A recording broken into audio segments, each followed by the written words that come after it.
We're live. Diana, welcome. And Lisa, welcome. We are getting all of the Korihors together. They're friends of Korihor or fellows or people from the Church of Korihor gathering together in this special edition of Hellfire Agency. I would love to tell you that I have the very person that we had talked about joining us, Rene Steelman from She Became Visible, on the line here in the studio, but we don't. Not sure. Waiting for a text from her to see why she might not have gotten the text in time. This was very last minute. We threw it together. We were going to talk about some true crime stories that she was following up on. We'll catch her at another time. Maybe we'll have her on live on Tuesday for Charlatans Never Change. I'd like to bring on more guests to more programs. And know you guys weigh in from all over the country, all over the globe. We have people who watch the Church of Korihor and Hellfire Agency in Scotland and Germany and like all places all over the world. And you guys know I love to see your bright shining faces. So when if you feel like joining us, I'm going to try and put the link. I'm going to try putting the link to the StreamYard into the comments. It's kicked it back before and told me in times past and told me don't be spamming. So, forgive me if I accidentally get my live taken down. But there it is. That's the StreamYard. If anybody wants to join me, I'm going to show you guys some things that have been going on that I've been looking into. I haven't done a lot of Tim Ballard stuff now that I am more or less convinced of the Tim Ballard story.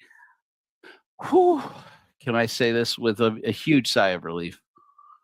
I think the Tim Ballard story is effectively over. And let me tell you, I have never been more ecstatic to put anything to bed. Tim Ballard made me famous, more or less, on TikTok. And frankly, I hated it. If it wasn't Tim Ballard, it was Ted Bundy. And every time I go deep into these guys' stories, I come out of it like all the time just feeling icky. Because my autistic brain goes down this rabbit holes, I learned things about Ted Bundy I don't think a normal human would want to know. Maybe a normal human should know. And yet, don't even get me started. Frankly, don't get me started on the things the police overlooked about Ted Bundy, things that they missed. Don't get me started about things that they invented. Don't get me started about how Ted Bundy, not just here in Utah, but also in Washington state and all over the country. The Ted Bundy case basically changed the way that policing is done, in some ways for the better, but in a lot of ways for the worse. And so, yeah, I get into these stories and I love it because my autistic noodle goes haywire for, oh my gosh, look at this. Oh my gosh, look at this. Oh my gosh, look at this.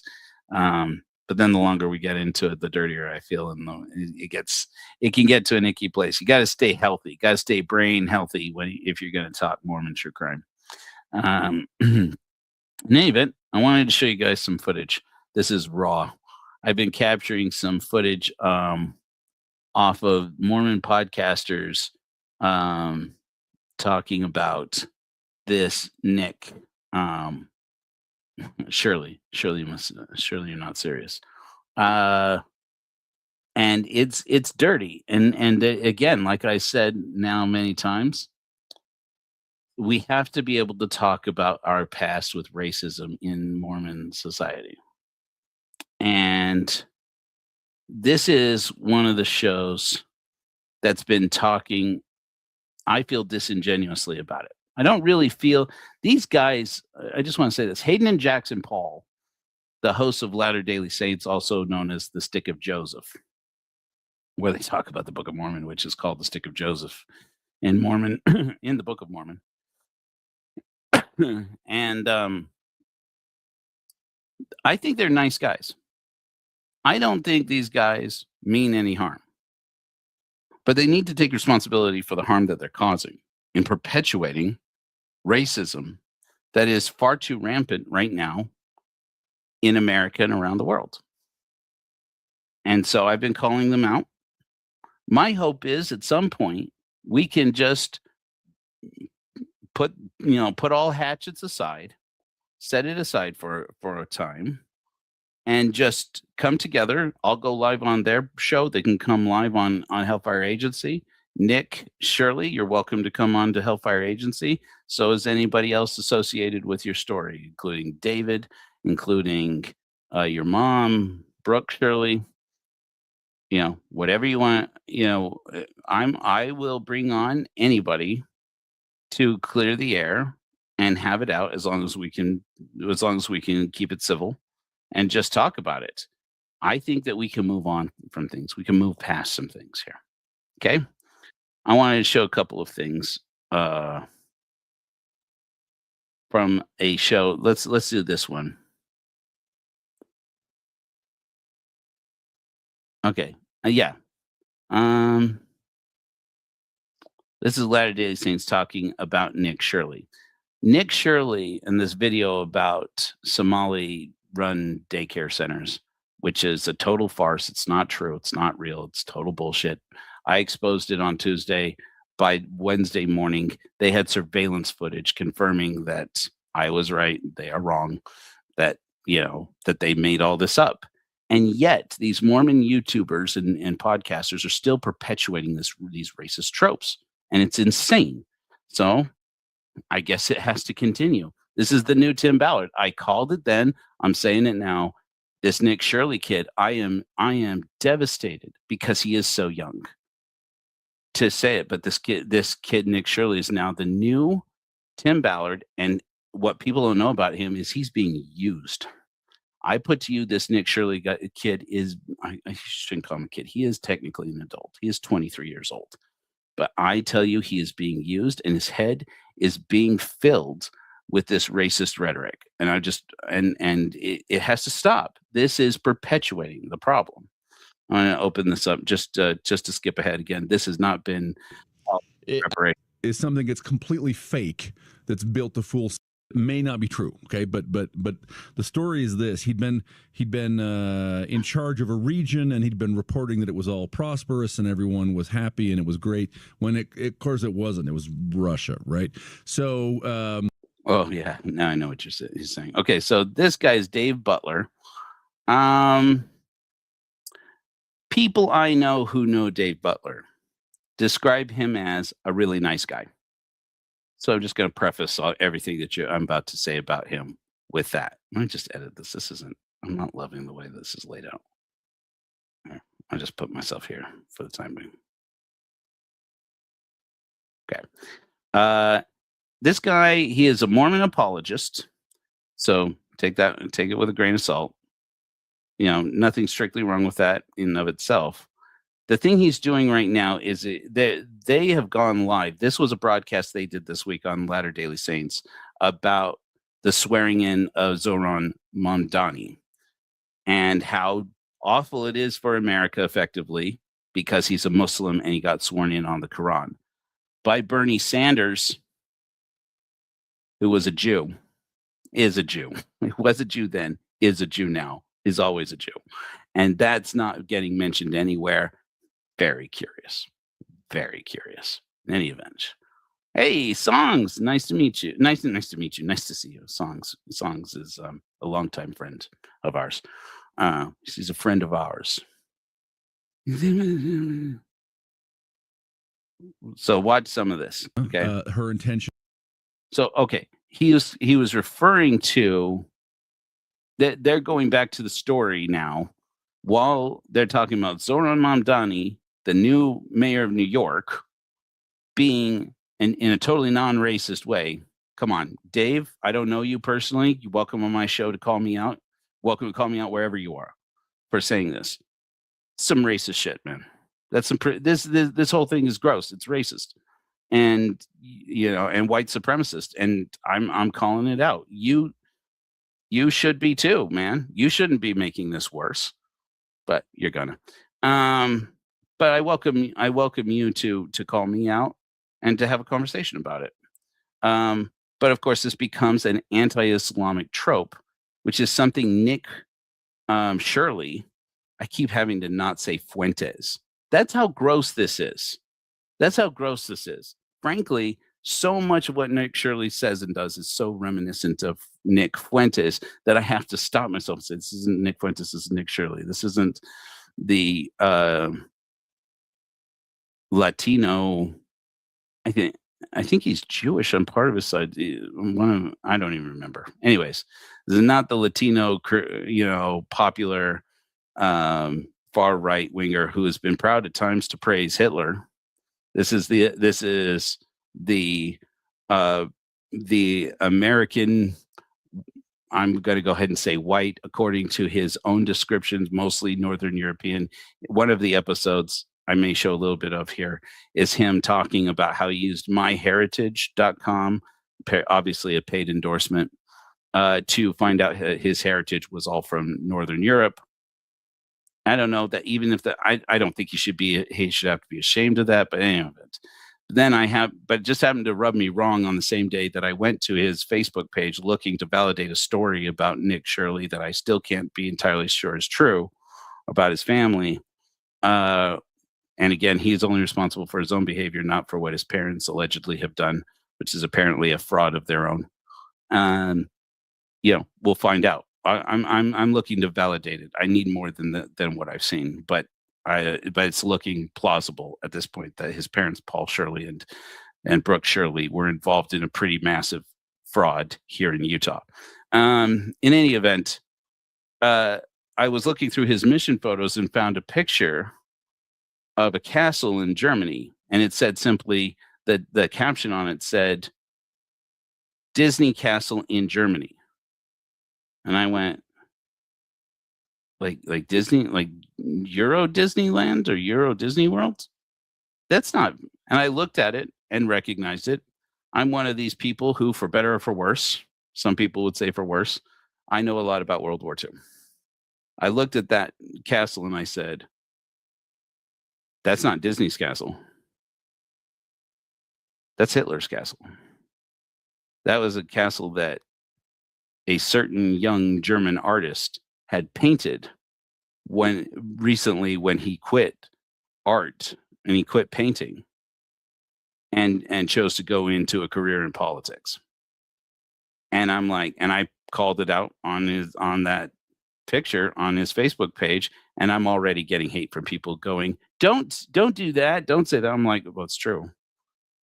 And it turns out apparently Walt Disney did like that castle and maybe took some inspiration from it for Cinderella's castle. That doesn't make it Disney's castle. It's very, very, it's disturbing for a young man who has interviewed and platformed people on his show. And I've gotten a few clips before he winds up going back and taking him down from episodes where he interviews and sets up far-right extremists who use crusader language to talk about genocide of Islamic peoples in very plain terms. And then while Mormons sit around going, that doesn't, okay, well, he's just interviewing them, he's just covering the story. You then watch everything he says when he's interviewing immigrants coming over the border in, the US-Mexico border, or when he's talking to Fox News about Somali immigrants, or when he's talking, and it all lines up with everything he's saying. And I'm like, look, if this young man, and he is very young, 23 years old, if he's out there not being a white supremacist, why is he echoing all the white supremacist talking points? So, yeah. And to go do an inspection, she's going to ride a riverboat through the territory. Mm-hmm. So he builds a bunch of facades, fake buildings along the river, and he forces peasants to come out there and hold sheaves of weed and loaves. He's talking about Potemkin. He's talking about Potemkin village. So he's talking about how this story with the daycare centers is a Potemkin village. They're talking about the fact that the news came out this week with footage of Nick Shirley showing up exactly in between 3 different families, Somali families, showing up to one of these daycare centers and dropping off their children, showing up unannounced without warning them that he's coming, shows up for one brief moment and finds that he can't get in to the facility to count how many kids there are before coming back out and filming with his boy David, fake name, admittedly fake name, I'm validating who this guy is. I don't want to dox him. I have said, I don't want to dox you, David. You need to dox yourself because one of us is going to figure it out. If it's not me, somebody's going to dox this guy. Somebody is going to find out who he is and reveal it. I don't want any harm to come to this man. I want to make this clear. I want no harm to come to this man. I want no harm to come to any of these people on account of the racist thing they're doing. They're allowed to be racist. It's a free country. Nobody should bring any harm upon any of them. I'm just making that clear. He is going to get exposed by somebody for the things that he's doing. If it's not because he's calling for these racist tropes, it's going to be because he is making this big stink about how Tim Walz is working with America's enemies, because apparently all Islamic people in the minds of some, all Islamic people are our enemies, and it's insane that that's even a thing that we're doing. I can't believe that I'm living in America and watching. Even though it's named Quality Learning Center. So and they get $1.9 million a year, but they don't know how to spell learning. And so, okay, the guy who owns Quality Learning Center, which is Quality Learning Center, obviously put Quality Learning Center on the licensing documents, and he clearly does know how to spell learning. The person who made the sign for their daycare center apparently didn't know, and either the guy who owns it didn't notice it, which is a pretty big goof, or didn't care and just put it up there. Since then, they have changed it. But so their argument now is that now that the news has come out to show, Nick Shirley should be careful and retract what he has said, and his little victory tour he's doing all over the world. It's right. The name of the street name is right on the application or on his paperwork for the licenser. Look, the guy could not speak English. Once again, blaming people and calling them bad or calling them frauds or calling them imposters because they don't speak English is a racist trope. You can say it isn't. That's because you're wrong. English is not everybody's first language. It doesn't have to be everybody's first language. We're not the only civilized people in the world. I hate to shatter anybody's perspective on things. No, I don't. I love doing it. You know what I do. In any event, so they're making the case that this is a Potemkin village, that they have trucked in or bussed in kids from all over to try and justify that they are not really that these daycare centers are open, when the fact of the matter is anybody who has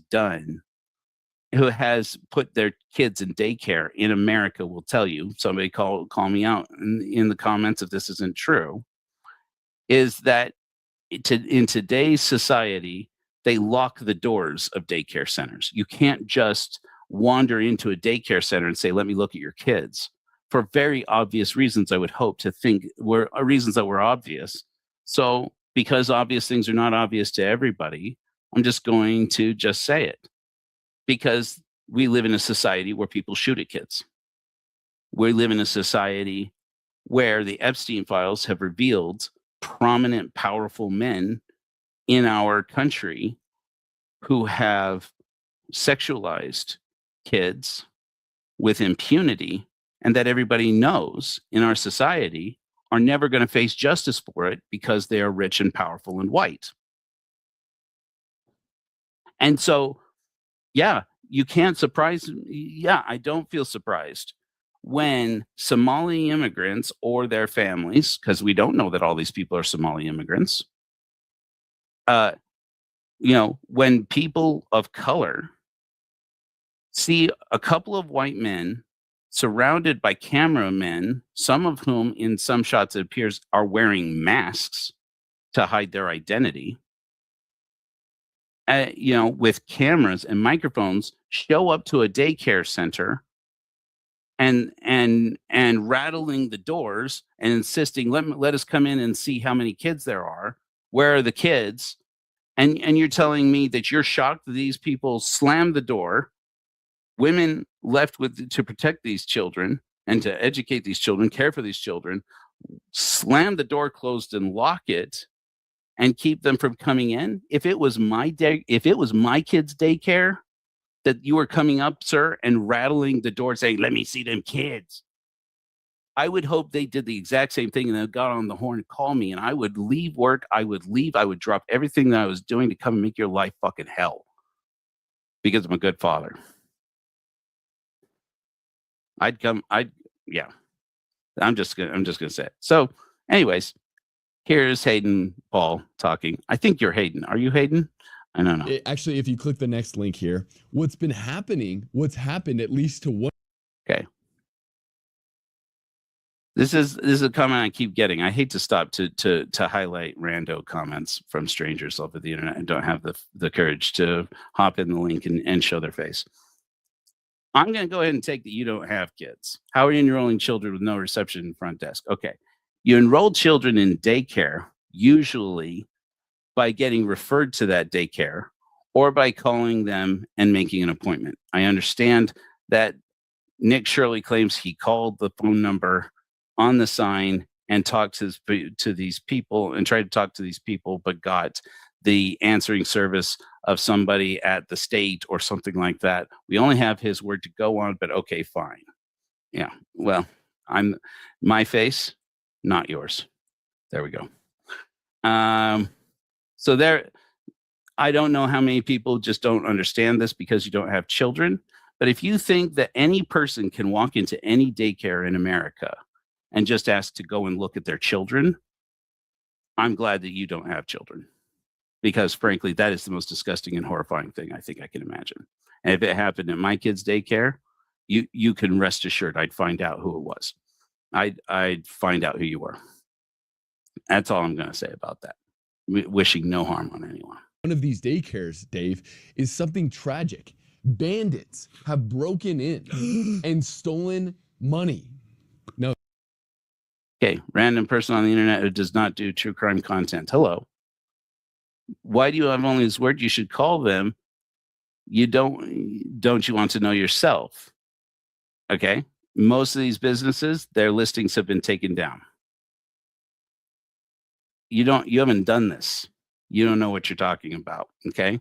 Go call your mom and tell her that you're spending too much time on the internet again. Thanks, stranger.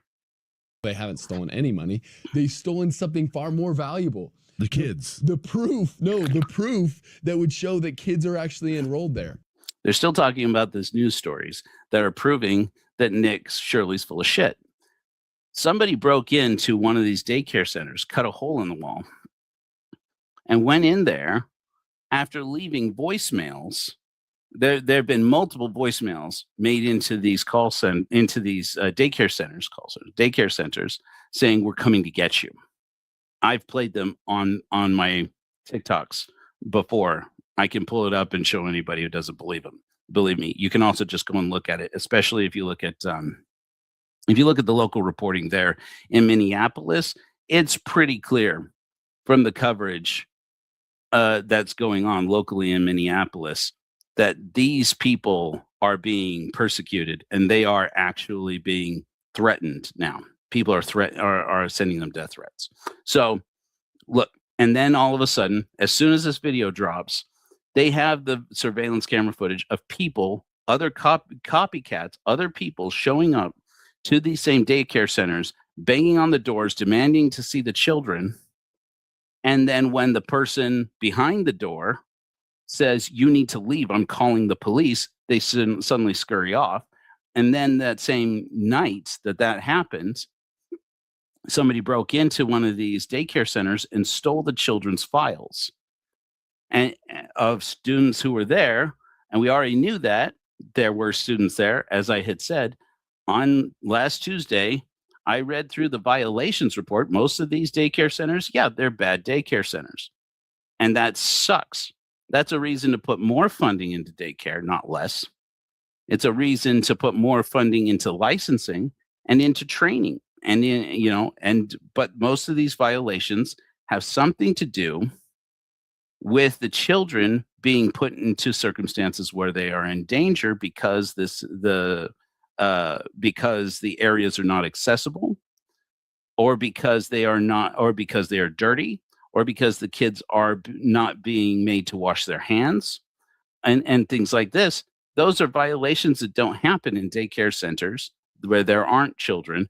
And these inspections are all within the last 6 months. In some cases, they are from as recently as December.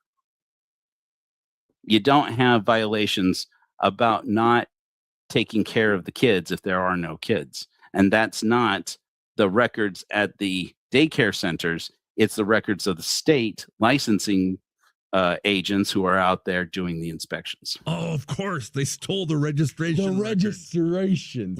Okay, so now there's out there saying that these Somali immigrants and persons running these daycare centers are hiding the enrollments or enrollments, or there just aren't any, and they're just faking the break-ins. They're actually cutting holes in the walls of their own daycare facilities, making more violations that they could be found, that could endanger their license in their conditional licensing in Minnesota, just to try and blame their lack of records for kids on these men, on these men who showed up at their daycare center creepily banging on the door and demanding to see their children. I'm just saying that's what's being painted here with a big sign behind your frickin' head, Hayden. If I seem pissed, it's because I'm pissed on behalf of Mormons, dude, that you got this sign says Latter-day Saints behind you and coming out with this extremely racist trope and accusation against these people. So in any event, so this is just part of it. Let me not waste too much time on this. Okay, so then they talked about the Patrick Bet-David interview. Again, I could go on and on about Patrick Bet-David, but I don't necessarily want him to get his hooks into me. I've leaned into him before, and he's got a lot of fans who are quite gross. I did want to show you more footage, though. So this is some more footage that I am adding into this week's episode. Okay. Okay, let's just throw this in there. So, Stick of Joseph, that's Hayden, in this case, Hayden Paul, went live yesterday, day before, Friday on Ward Radio. Friday, I think, yeah. Yeah. Rallies and crazy stuff going on. And didn't even get invited to the White House? Yeah, he was invited to the White House a couple months back and spoke along with some other independent. I forget this guy's name. I don't recognize him. I think he's new to the space and maybe tangentially connected to everything. Journalists to actually, like President Trump himself, concerning kind of media and the state of the country. He said, and it's interesting, Politico, or NPR rather, they reported on it, and they titled it like, "Here's what you need to know about Nick Shirley," as if there's this big expose, and all they expose is, he did prank videos on YouTube. But yeah, he talked with Trump and talked about how he said actually of the 15 countries he had been in, the most dangerous was the United States for him to be a journalist in. So because of all of like the protests that had been happening around the country. So yeah, he was in the White House. Yeah, but so this is when he got on my radar, is when he just started going down to the big caravans that were coming over during the Biden administration and just literally embedding himself in a caravan full of hold on. Okay. So in that beautiful shot of Cardinalis, Cardinal, go ahead and take it down from the screen after a moment. Okay, you're welcome. Yes, it's true that Nick Shirley makes videos almost exclusively about immigration. His mother also makes TikToks exclusively about immigrants in just about the most disgusting stories you've ever heard. You may have seen that on Wednesday after the news and podcasters like me started taking live to go, this guy's full of crap. You can look into the public records. You can now see the surveillance footage. You can now see they actually took cameras into these daycare centers and filmed children at play in the daycare center, a thing that most parents would say, I don't think I like that. And so they blurred the faces of these kids so that, because they fear what will happen to these children, as any caring parent would. Okay. But they're trying to prove that this guy's full of shit. And so now, once that happened, Nick Shirley's mom, just identified as Nick Shirley's mom, Brooke Shirley, starts going on conservative media to defend. I can't believe they're saying this about my son. He's a good boy. He's a blah, blah, blah. Her name is Brooke Shirley. She goes on TikTok by a fake name, Brooker T. Jones. Any person who knows who Booker T. Jones is should be a little suspicious. She herself, I have an interview with her and a very far right podcaster. She went on the show, this very far right podcaster. I'm going to save that for Tuesday. Talking about how when she was a kid, people called her Brooker and called her Brooke T or Brooker T. And so when she decided to start a TikTok channel where she interviews people and does broadcasts about immigration policy, she decided to make a fake name, and Jones is a common name, so she calls herself Brooker T. Jones. Weird. That's some weird shit, man.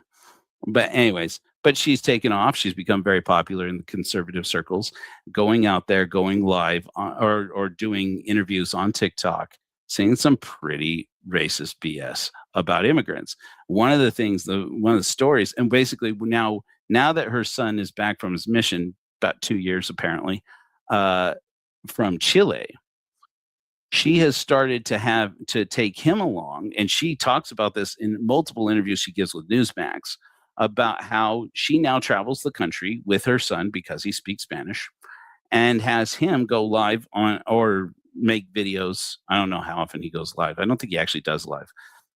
He make videos interviewing immigrants coming over the border from Mexico because he speaks Spanish. And then they start doing interviews on Newsmax together, and she's been on multiple episodes now and my son, who's recently home from his Mormon mission to Chile, and so obviously not racist.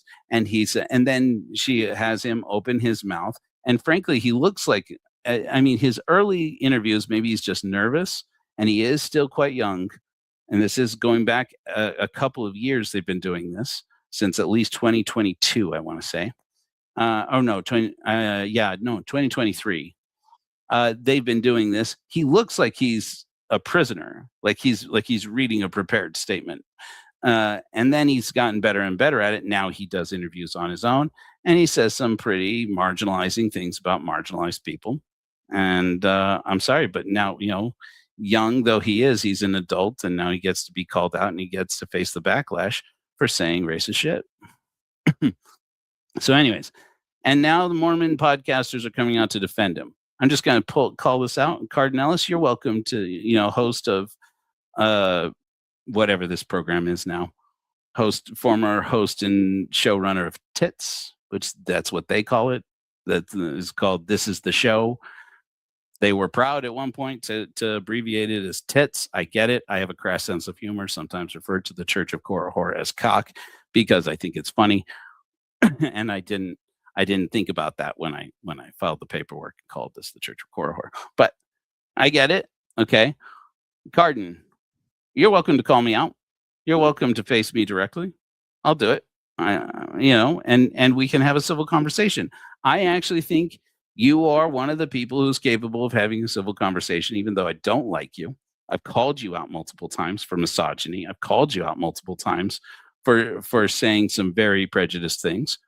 But I don't think that means that we can't have a conversation about this. You're coming out making defenses of this kid like you guys did about Tim Ballard. And this is the reason why I said before, I want this on record, before the Paul brothers went on Ward Radio, and before, as far as I knew, Ward Radio had made almost any comment about this. They were one of the few podcasters who hadn't made a comment about Nick Shirley and said, this kid is the new Tim Ballard. He's going to be the guy they're going to have to distance themselves from later when they find out how much filth is in his past. And it turns out he fits the exact description of everything that people are saying is so wrong about the racism inside the far right movement. And when, at some point they had to stop platforming Tim Ballard. And you know what point that was? When Tim Ballard came out and started saying the biggest culprit, when Tim Ballard was excommunicated from the Mormon Church, apparently lost his appeal. Forgive me, a little gassy.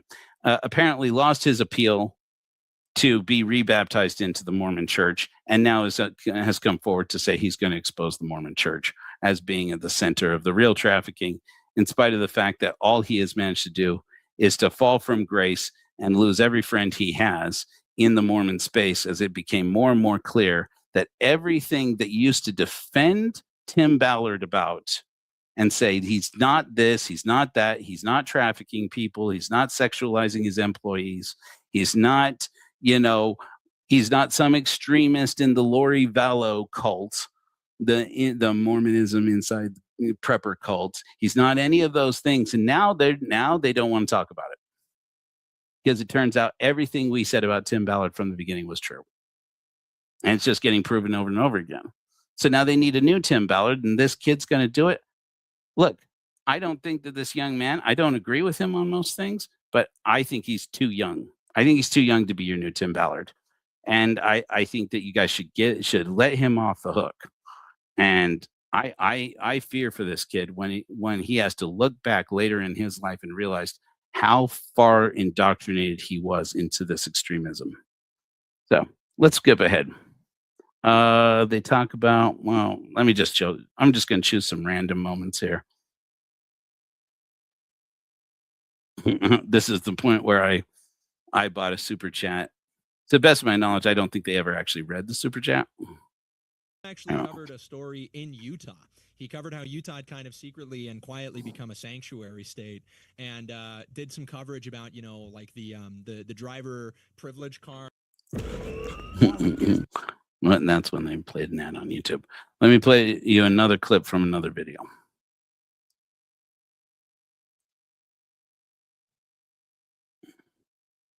Let me go ahead and bring up, because he does do stories here in Utah. He's from Utah. Not surprised. Not sure why that was. This one is a little sensitive. The guy he has as a guest on this show, I don't love the things that he says all the time, but the guy himself, I haven't had personal interaction with him directly. He has been platformed on Ward Radio before and other programs before. His name is Shane. He has branded himself as the Mormon Wolf of Wall Street. I'm going to show you this. House for Warren Jeffs. For decades, the Fundamentalist Church of Jesus. So they did an episode basically putting Warren Jeffs on blast. Okay.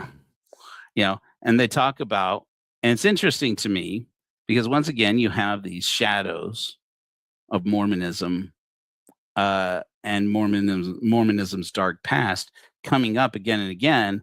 And they'll make mention of it briefly that, this is part of Nick Shirley's own past. It's also part of mine. So don't anybody go and think it's, that I'm shaming anybody for who their ancestors are. This is my ancestors if it's anybody's.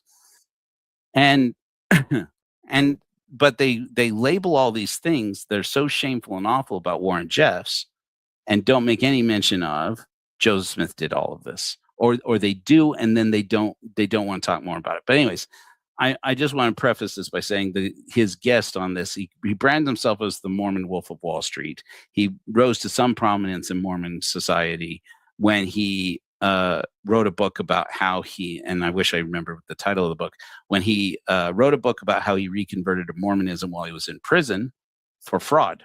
He was engaged in real estate fraud.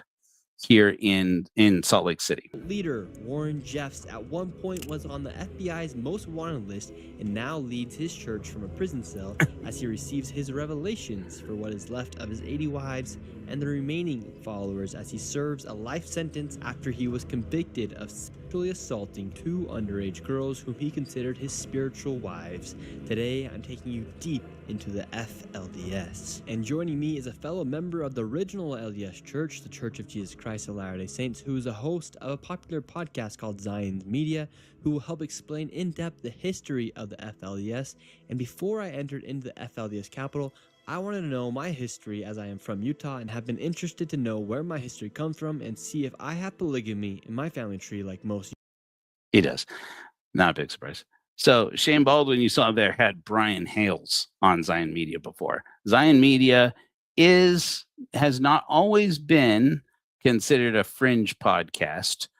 They are a bit of a fringe podcast now. And frankly, I kind of like them. I started covering some of their stuff. I haven't done any scandalous videos about them because frankly, I kind of like the direction that they're going spiritually since they got rid of Mitiga. But anyways, so I started covering them because of their association with Mitiga.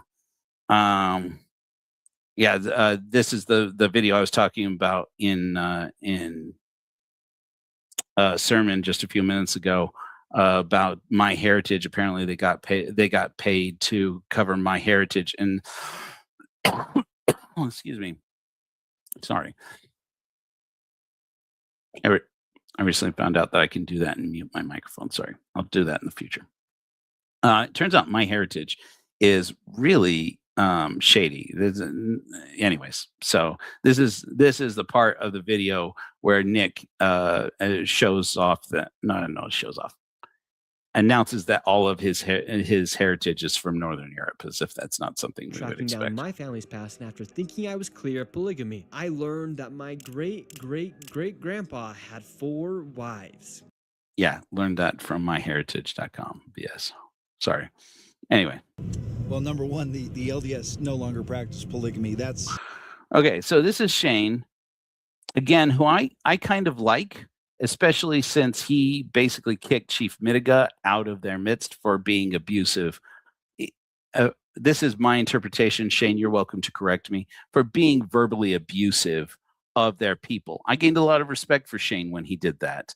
Chief Mitiga, I am gaining a little more respect for him now that he appears to be not backing off of his claims, but at least backing down from trying to take over the Mormon sector and try and claim that he is basically the Davidic servant and that he is revealing new Mormon scripture, etc. Shane's about to say some things, though, that I want to highlight here.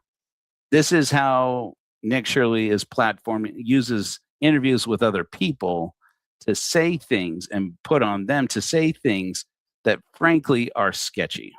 I would think the biggest difference. So the Church of Jesus Christ of Latter-day Saints, or the Mormons, decided no longer to practice polygamy in 1890. Now, prior to that, they were practicing polygamy.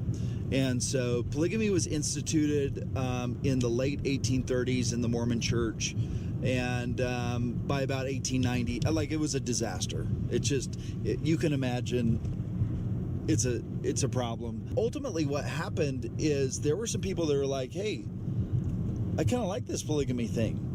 And so they broke off and ended up in this area in Colorado City. They're now known as the FLDS, but their ancestors started out as members of the Church of Jesus Christ of Latter-day Saints. And they consider themselves like the purists. They consider themselves the ones that are living the law that was given to Joseph Smith, and that the Church of Jesus Christ of Latter-day Saints is currently in apostasy. Okay. Did I say I like Shane? Generally, I like him. And Shane, I'm not saying this out of malice towards you, okay? You know that's a lie. They're right, the fundamentalists. They are fundamentalists. They have stayed true to what Joseph Smith taught them. That's what Warren Jeffs is. I'll get called out for this by many a Mormon. I don't care. I've been before. I've placed it everywhere that I can. I say, tell me one thing that Warren Jeffs is in prison for that Joseph Smith didn't do, or Brigham Young, or frankly Lorenzo Snow. All of the claims I'm about to play clips of for you here about polygamy, I'm going to say this. They're going to play it off like it's not true, like it's only true about the FLDS. It's not true about the LDS. You look up two names, Lorenzo Snow, and there's so many canons, I forget which one is that. And Canon. Look up the canons. What's his name? This is in the First Presidency, Canon. Yeah, look up the canons. Look up canon and prison polygamy. You get the full download. Everything that the FLDS are suffering for now, the LDS have done in the past. And they are actually doing what God has commanded them to do. Even though their prophet, Warren Jeffs, is in prison. Even though their prophets and in prison, they still think they're on the right path. Now, okay, thing I got specifically not mentioned here, Shane, I'm sorry, I'm calling you out, buddy. Okay, just fair is fair, okay? They're saying that because the FLDS prophet, one FLDS prophet, wound up in prison, obviously he's a bad person. Obviously he's not a real prophet. Right hard on having said the Mormons, the LDS, stopped practicing before 1890, stopped practicing polygamy, and not mentioning that the revelation, which is not really a revelation, is a church policy, was actually in response to a revelation that Wilford Woodruff claimed, in which he claimed that all the members of the priesthood leadership, the 15 men who are the primary leaders of the Mormon church, that is to say the First Presidency and the Quorum of the 12, would wind up in prison if they did not stop the practice of polygamy. At no point in Mormon scripture does it say that polygamy was wrong.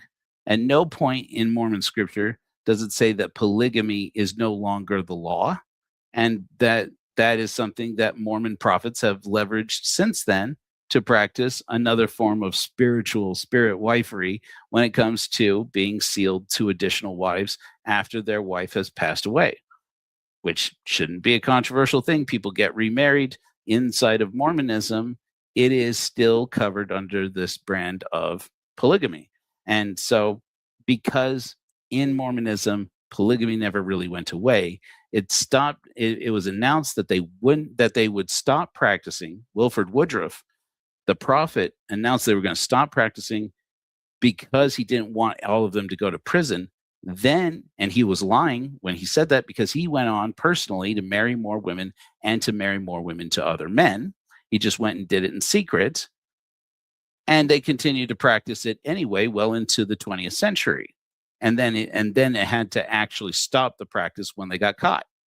So I'm just saying. And the reason why they did that, Q Cannon. What's his first name? George Q. Cannon. Thank you, Songs. George Q. Cannon was a member of the Mormon First Presidency, who he was a prophet who went to prison. He wasn't the only one. I just don't know any other names. That's the ones I know off the top of my head. They went to prison for practicing polygamy. Being a Mormon prophet who got sent to prison doesn't mean Mormons no longer believe that he's the prophet. They still talk about George Q. Cannon. They still read quotes from him in conference. He went to prison for doing exactly what Warren Jeffs did. And again, you look at Lorenzo Snow, who married girls as young as 15 years old and had children. When he died, a very old man, had his youngest child was something like 4 years old. He had children by these young women and girls. I say young women. In some instances, they are girls. Since he's been arrested, they've kind of fallen off a little bit.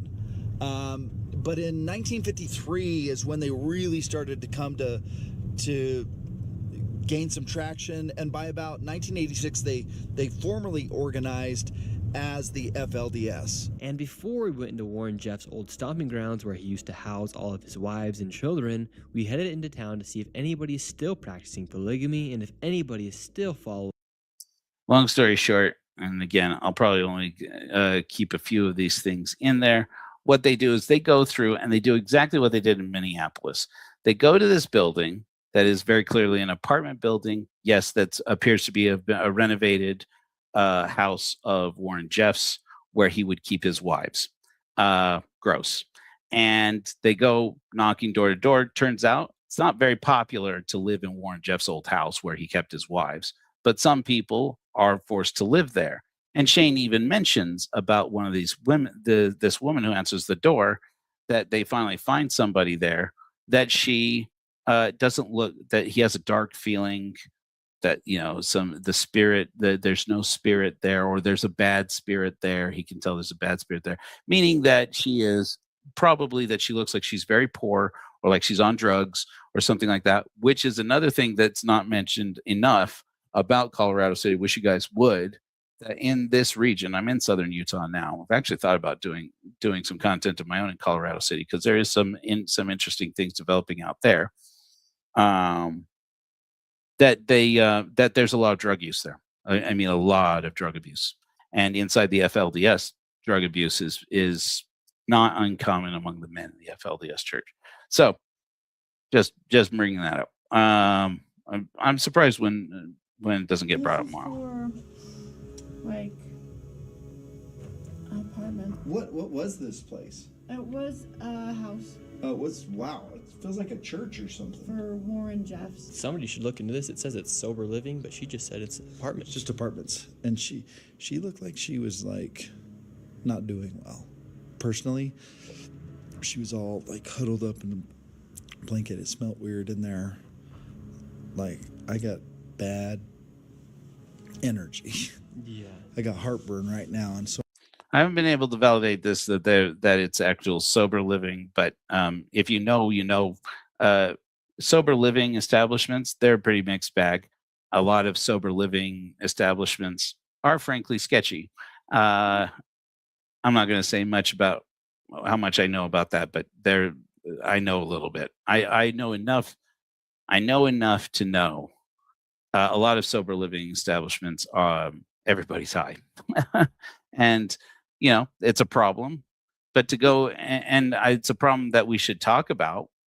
And going there and saying, and frankly, guys, Shane, I'm sorry to say this because I don't want to upset you, because I do like you, but just saying, oh, there's a dark spirit there, isn't helping the situation. Okay, use accurate language. She looks like she's high.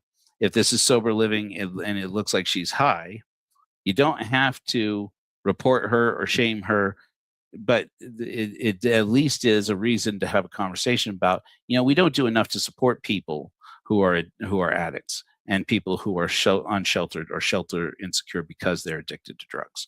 And that's an opportunity to talk about it, not just say, oh, this is because of Warren Jeffs. Warren Jeffs didn't help the situation, that's for sure, but he's in prison. But this is what they do. They find out what these places are. They find out the hours. They find out how many people are actually there.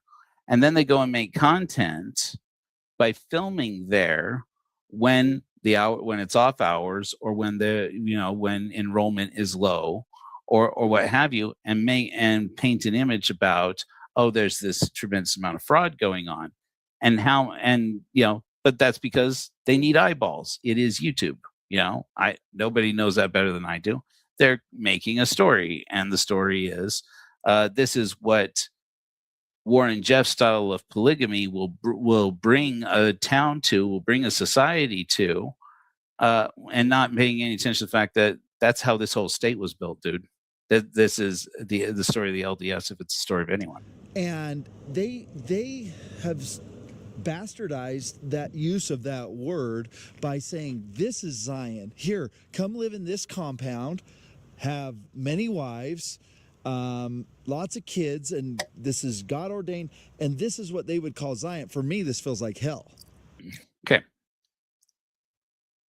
Shane, that's a lie, buddy. Okay.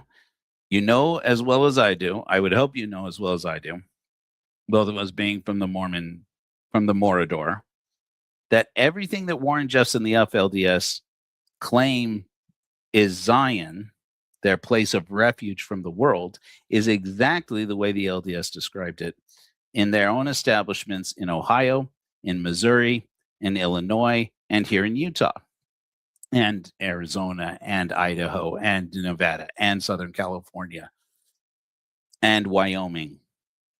I mean, this is their story. You don't have to love it, but the FLDS story is the LDS story.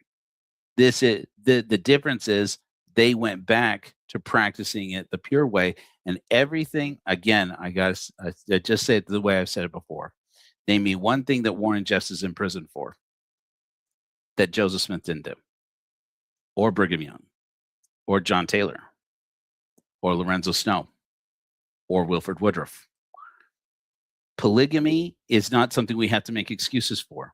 We can acknowledge it. This is why I love the Karen Hyatts. Sorry if those of you who are outside of the Mormon paradigm and are just stumbling onto this, but this is why I love the Karen Hyatts, frankly. I love the Michelle Stones, these people who are polygamy deniers, who I look at them and I say, look, I hate that they are coming out there and trying to excuse Joseph Smith from the practice of polygamy.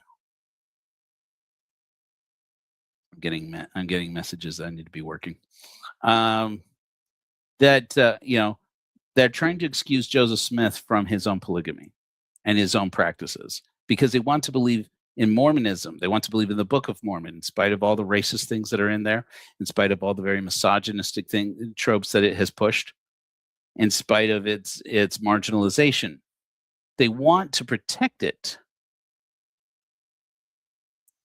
But there's no but every time that you protect it, you're just making the perpetrator innocent, look innocent. And that's only making the problem worse. Joseph Smith was the originator of Mormon polygamy. It's one situation where the Mormon church is telling the truth. Don't discourage them from that. However, what I see, and I've made YouTube videos and TikToks about this before, what I see in Mormon polygamy deniers like Karen Hyatt or Michelle Stone or Jeremy Hoop is a hope from these people that they can acknowledge that Mormon polygamy is trafficking, and that it's wrong. Cut Joseph Smith out of it, and I think you are doing wrong because Joseph Smith was the originator of this. The proof is overwhelming. And I understand that you guys want to believe in Mormonism, believe in the Mormon paradigm. Again, it's exactly what I've been saying about racism and the Book of Mormon, about racism and Mormon and the Utah War, about racism and this very racist concept of the Lamanites blossoming as the rose in the wilderness or in the desert. You can say that you appreciate the sacrifice that these people made. You can say that you appreciate their faith and their pilgrimage without condoning the racism, without condoning misogyny, and still call out that polygamy was wrong. Lots of Mormons out here wish that they could do it. I know Mormons, people who still practice the faith, who wish that they could publicly say it, in spite of the fact that, but don't, for the very thing that happened to Karen Hyatt just a couple of weeks ago, who had the audacity to go public and state publicly what Michelle Stone, for very reasonable reasons, is afraid to do, take a hard stand here and say she thinks that polygamy is wrong. And that's why she believes Joseph Smith didn't do it, because she thinks that Joseph Smith is the kind of upstanding moral character who wouldn't engage in the things in this polygamy in spite of the overwhelming historical evidence about it. I've talked about this in past episodes. I'm like, you read the minutes of the excommunication of Oliver Cowdery, the man who, with the pen behind the Book of Mormon, kicked out of the church 8 years in to the church's existence, the man who was right hand to Joseph Smith, the man who was the historian of the Mormon church, kicked out of the church. Why? It says plainly right there, he tried to assassinate the character of Joseph Smith by accusing him of adultery with a girl who lived in his house. That's how we know about Fanny Alger. Yes, in some other descriptions by Oliver Cowdery, it says an affair or it says a scrape. But the men who kicked him out of the church, of whom Joseph Smith was one, said he accused Joseph Smith of adultery. That's only got one definition. You can say that scrape means anything or that affair means anything. That's just gross, guys. Let that go, okay? That's gross, okay? Because the definition, according to the High Council, of what he had accused Joseph Smith of was adultery, and particularly adultery with a girl who lived in his house, who regarded him like her father, like as if she was his own daughter. That's Fanny Alger. I don't care what spin you get Don Bradley to put on it. That's sex with Joseph and an underage girl. It's everything that Warren Jeffs is in prison for. So it's remarkable to me to think that somebody can be held up to the world as exposing fraud while perpetuating fraud, and then say, well, no, he served a mission for the Mormon church down in Chile. Okay. Which means what? They're never more missionaries. They're never former Mormon missionaries or Mormons who engage in fraud. He's talking to one. I don't bring this up much about Shane Baldwin because, again, I kind of like him. I think he's a personable guy who is pursuing a spiritual path that is not considered strictly Orthodox Mormonism right now. And he had the courage to stand up to Chief Mitiga, and that was big to me. That was big to me, Shane, when you see this, which you probably won't. Okay? But this man was convicted of fraud. But you know what? He admits to it. He kind of makes hay about it, but fine, whatever. Everybody's got to make hay about their story somewhere. And he served his time. And he came out of it and admitted that he did it, that he was a criminal, and that he had reformed his behavior. And I think that if we are going to live in a society where we believe in justice, and we believe in redemption, and we believe in healing from past behaviors, both our personal past behavior and of past generations, we have to allow Shane Baldwin and men like Shane Baldwin, people like Shane Baldwin, that opportunity and say, okay, yeah, he committed a crime. Yeah, he went to prison.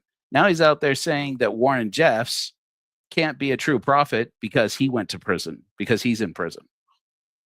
In spite of the fact that everything that Warren Jeffs did to get in prison, Joseph Smith did. And so did his successors all the way down to what? Heber J. Grant, I think. Okay. And that Shane himself has gone to prison. He's gone to prison, did his time, let him thrive. That's what I say. I say if we as people are going to believe that we have a just system and that America is worth saving, that America is worth preserving, and I think it is, we have to be able to believe that it's possible for a family to outlive racism. We have to be willing to believe and hopeful that a person can outlive their own racism, that a person can, and similarly, we can outlive misogyny. We can outlive patriarchy. We can outlive extremism of any type. And a person can change their ways. We can even outlive criminal behavior. And I wish that I could get at least somebody who's out here pushing Nick Shirley's crap that's been debunked about these Somali immigrants all being the way that he's describing it, all being frauds because they are immigrants from an Islamic, predominantly Islamic society, and that's just the way these people are. And then saying, and I can't believe people are going to out me as being racist or being, or is an Islamophobe for saying that, suddenly you can't say anything in this country. Yeah, you can't say that and then claim it's not racist when it's very clearly racist. And there are people who will defend him. I wish these Mormon podcasters would stop, because, let Patrick Bet David run with this. He's clearly not afraid of being called Islamophobe and racist. Let these guys from outside the Mormon paradigm tie it to conservatism, tie it to MAGA, tie it to Trump, tie it to whatever they want. But they can tie it to whatever they want. I got Diamond Dave in the studio. I want to say hi to him because I miss this kid. So we're going to bring him on here in a minute. Let these people outlive it. And frankly, let Mormonism be free of more Tim Ballards. I ask you guys in the Mormon podcasting realm, on behalf of Mormons I know and love. And I do. I know Mormons. I love Mormons. People are always shocked to hear this. There are Mormons in my family. There are Mormons who are neighbors of mine. There are Mormons who are coworkers of mine. There are Mormons who have hired me. There are Mormons who have fired me. There are Mormons in my extended family. There are Mormons, in my, my in-laws I love very much, and they're Mormons. I have, people in my Mormon mission I still talk to. One of my dear friends, Eddie, is a guy I served with on my mission to Peru. Yeah, those of you out there who think that, you can only be a virtuous person if you were ever Mormon, your boy Joe served in the Peru Lima North mission from 1999 to 2001. Returned with honors, the whole bag. I've written a whole book about it, The Core Horror Argument. Might check it out. I'm coming out with an Audible book version of it here soon. In any event, I've talked and rambled for a while. Yeah, sadly, Rene couldn't make it to the show. I haven't heard back from her yet. Hopefully we'll get it. We'll get him on. And I do have to go to do some work here soon. But I have my dear friend, a good man, Diamond Dave here in the studio. I'm going to add him to the stage so we can say hello. Let me see if I can. Hey, Diamond Dave, how you doing, brother? You're giving me way too much credit calling me a good man. I don't consider myself a good man or a bad man. I'm just me, and people can make their own freaking judgments.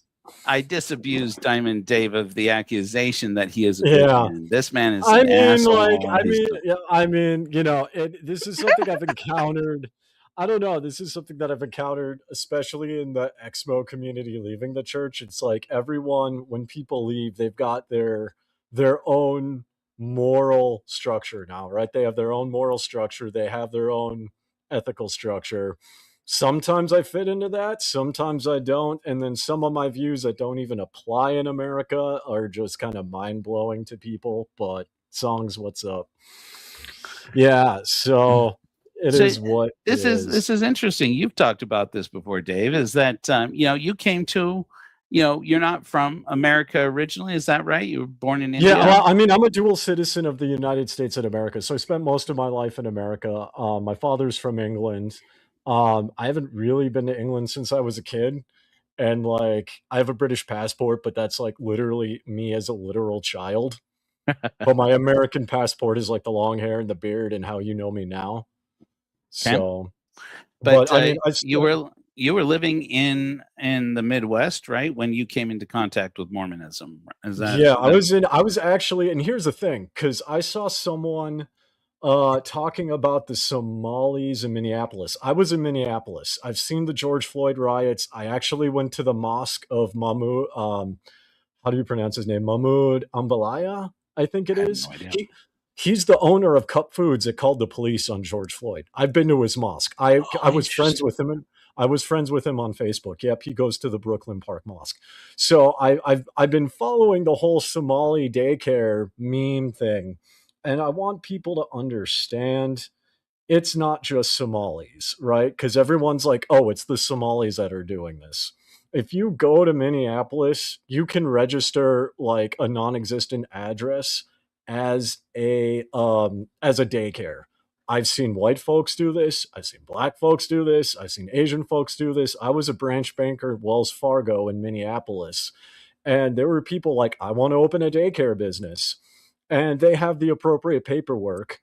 But occasionally I would Google map their address, and it would be like this dilapidated house. And I'm like, legally, I can't discriminate, but I don't think this is real. Right. So it's Right. not a Somali thing. It's that the whole system itself is just broken. And another example isn't of like the fraud in Minnesota. If you look at the COVID era, a lot of PPP loans, the small business loans, most of those in Minnesota were fraudulent because specific documentations that verify you were a business owner weren't always required in the SBA website. Yeah. So it's not like I just lose my mind when people on like the conservative side are just like, oh, this is the Somalis that are like taking advantage of us. It's like, no, it's like the Minnesota system is broken just all around. So let's reconcile where you and I are agreeing here, I think, and then address some of these points where it's interesting for me to. I'd like to ask you about this but part of the problem, and the reason why I have called this out as being racist, this Nick Shirley video and and his coverage of the circumstance, is that they are only looking at the Somali community when, like, just like you're saying, fraud in the whole bureaucrat run ecosystem, whether it's about daycare centers or it's about homeless shelters or whether housing is another one. Housing grants is huge in Minnesota. That was something else that I don't know if it was Nick Shirley or but it's been talked about, right? Like the housing grants is in Minnesota is also broken. Right. And then feeding children and things like that. Okay, fraud, what we're saying is, if you think white people aren't committing fraud in these sectors, you're crazy. You're just not looking at it, right? And that's where I think we're agreeing at. And so to call it out and then attach it to Islam or to attach it to Somaliland or to Somalia, to attach it to immigration specifically and entirely, and immigrants, and saying this is just the way these people are, this is just what these people do, is fundamentally racist, even though it appears inside their minds and to their audience as just stating facts. But it's like, if you think white people don't commit fraud, you don't know the story of Nick Shirley's family. Apparently, I'm still validating this, but apparently his parents were engaged in real estate fraud here in the West, so in Western U.S. So, but I'm going to try to validate that as closely as I can, which is not Nick Shirley's fault if he is. It's just sad that he's out here blaming Mexican immigrants for everything under the sun, blaming Somali immigrants for everything under the sun, and reinforcing all of these racist tropes, and then saying, don't call it racism when it's just facts. That's the way racist people do this. So. Yeah, well, and I mean, here's the thing. I don't know Nick Shirley. I want to give everyone a benefit of the doubt, especially because I have like views that don't make sense in America. But if you were ask me about it and then compare it to like Mongolia or China or like other parts of the world, be like, okay, that's in line with how their culture is, right? So I do want to give him the benefit of the doubt. In the best case scenario, the very best case scenario I could see is like he's willfully ignorant because he's looking at these communities and he's like, oh, well, that's what they're doing. But what I don't think he realizes is that, immigrants naturally will go for government resources because it's much harder for them to get a job and it's much harder for them to like integrate, especially if they just move to a country. Like I just moved to Mongolia, guys. I moved to Mongolia in April. Okay. And even though their structure is different, it's still a very big challenge to move to a fundamentally different culture than what you're used to. Okay. But so I would say in the best case scenario, he's willfully ignorant because I mean, there are, born and bred white folks, black folks that will take advantage of the system. Why? Because I mean, well, we grow up there and we already know how the system works. So it's going to be much easier for us if we speak the language, We speak English. We grew up in the area. We know who's in charge of what. We know how the system works. It's going to be much easier, especially for white people, to just go in and game the system, you know? And I mean, I could tell you right now, they never, some people got it, some people didn't. But I mean, some people that were busted for the fake PP loans were actually like white people in my neck of the woods. I lived in Edina, Minnesota, which is a wealthy area. Minnetonka, Apple Valley, these are predominantly white areas. And I mean, you know, it's kind of the logic that, well, if the state is going to give out free money, and it's easy to get that free money. Yeah. I mean, why not? You know, white people do it all the time. Here in Utah, do it all the time. And, exactly. Yeah. And so it's not a Somali thing. It's not a black person thing. It's not a person of color thing. It's an American thing, if anything. Well, yeah. I mean, it's very much an American thing, because it's like, we want to make the most amount of money for the least amount of effort. Well, right. I mean, if the state's giving out free money, why would you not take advantage of it? I tried to get a PPP loan for my streaming business, but it wasn't registered. That was the only thing I needed. I needed to prove it was registered and not a sole proprietorship. That was it. And I could have easily gotten $50,000. And I'm sitting here going, son of a bitch. Like, I should have gotten it registered in 2018 as an LLC. But of course, nobody knew COVID was going to happen. So, and let's not pretend like we aren't always overlooking, whenever we talk about fraud in any community in America, that there are sitting members of Congress who took millions and millions in PPP loans for their small businesses they owned on the side, and then voted to forgive their own loans, as if that wasn't the plan all along.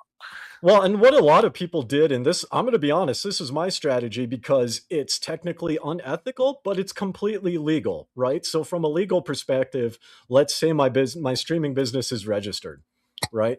I make an easy $50,000. Suddenly it implodes. Oh, I can't stream anymore because my cat ate my computer, whatever, right? Well, yeah, cats are wild, right? Well, here's the thing. If you could prove your business went under, you don't have to pay it back, right? So, and that's what you'll see in Minnesota and a lot of other cases where people are like pointing out the fraud is magically a lot of small businesses that took their loans, 2, 3, 4 weeks later, suddenly they just declare bankruptcy, they go under. Right. And I mean, it's completely legal. So. Yeah, something that's fascinating to me. I mean, along the same lines, I think what you're saying is that I go along. I hear people now; they're already bringing it back to Joe Biden. I mean, they wanted to pin as much on Tim Walz. Look, Joe Biden, feel about how you want him, however you want Tim Walz. I'm not a Democrat. I don't throw water for the Democrats, even though I mainly vote Democrat, and I'm public about that. But the fact of the matter is that you look at the clemency records. I'm hearing people say a lot now. Well, of course, in a Democrat-run city and state, there's going to be all this fraud. They try to tie it back to Joe Biden provided clemency to more people than any president in history, without bringing up that the clemency, the pardons that Joe Biden granted, were to people who were serving. The reason why there's so many is because he pardoned so many people who were only serving time for drugs, mainly for marijuana-related offenses that we've known for a long time were really just an excuse to arrest people of color for something that just as many white people are doing. And it just became a way to stack private prison companies full of people of color who then got farmed out to incarcerated slavery to go and work for corporations. In Texas, they have prisoners working at a minimum wage of $0 an hour. Somebody tell me out there what that is. Working, bending their backs in the sun, picking cotton. I mean, here in Utah, Bullfrog Spas, for a while, I think they stopped doing it, had a facility where they were using prison labor to build people's hot tubs. And so it's like this is a fraudulent system that some people try to take advantage of and make political gains out of because they're politically connected. And a lot of times that has to do with race, and it has to do with their immigration status, etc. Well, and I mean, it's not just blue states, it's red states. I mean, I've seen it in Utah. It just looks different. Blue states tend to be more bureaucratic and have a lot more committees from my personal experience. And when you have that many people, that many committees and many people, the left hand doesn't know what the right hand is doing. It's easy for someone to fall through the cracks and, a bunch of shit happens. But I mean, in the red states where they tout less government, you have less people.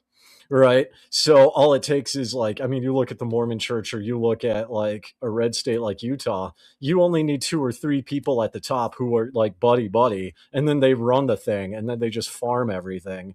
Right.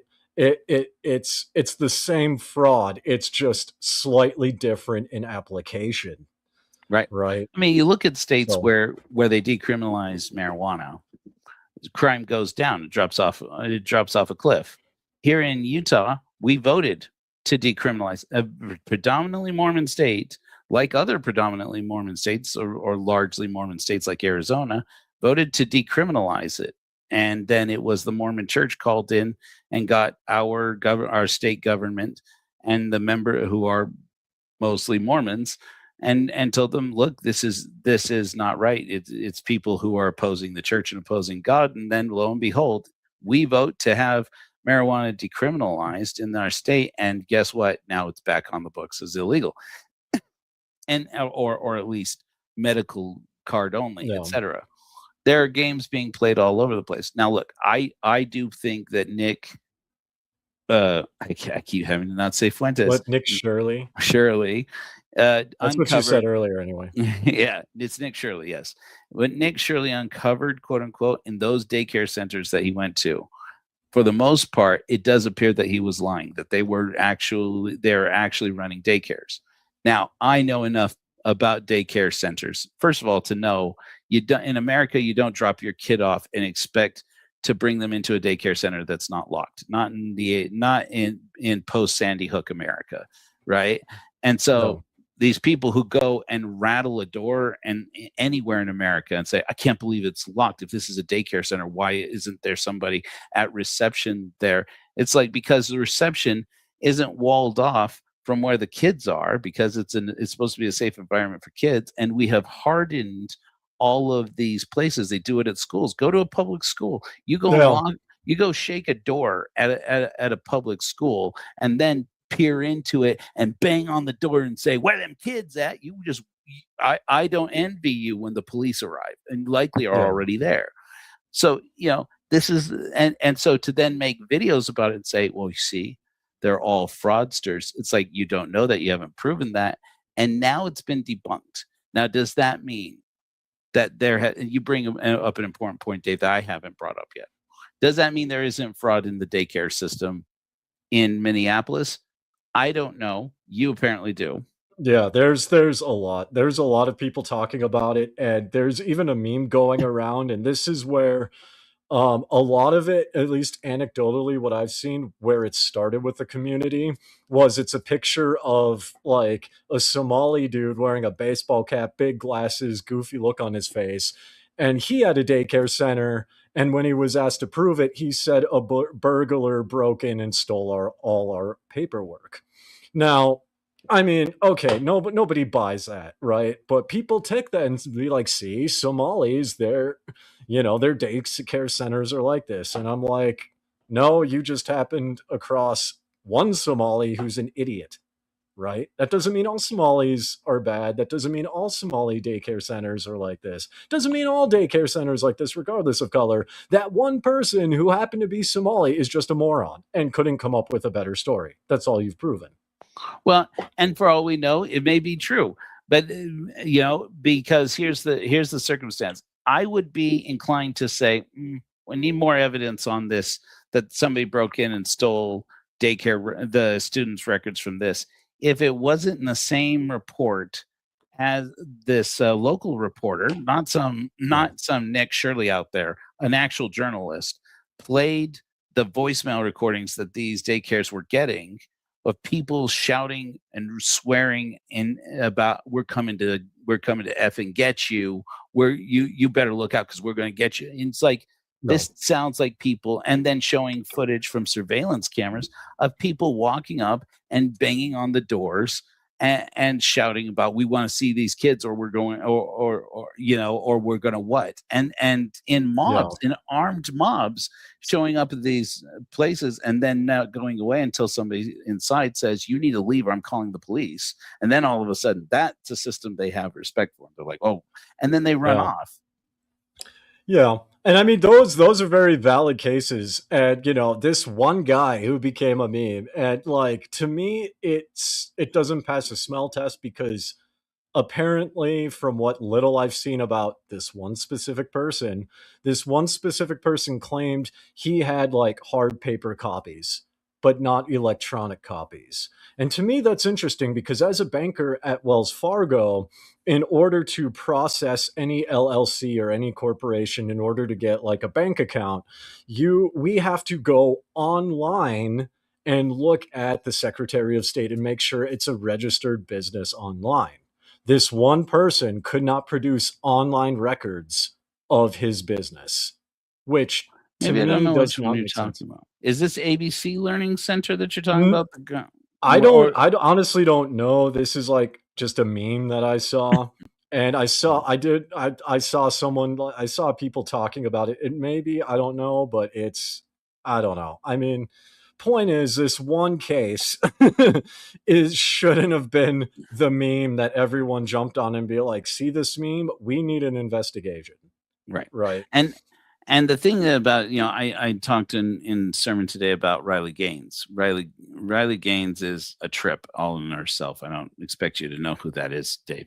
That name sounds familiar. I'm gonna Google. She's connected to the administration because she lost. She came in tied for 5th place at one point with a trans woman. Her. Okay, yeah. That's who I was thinking was.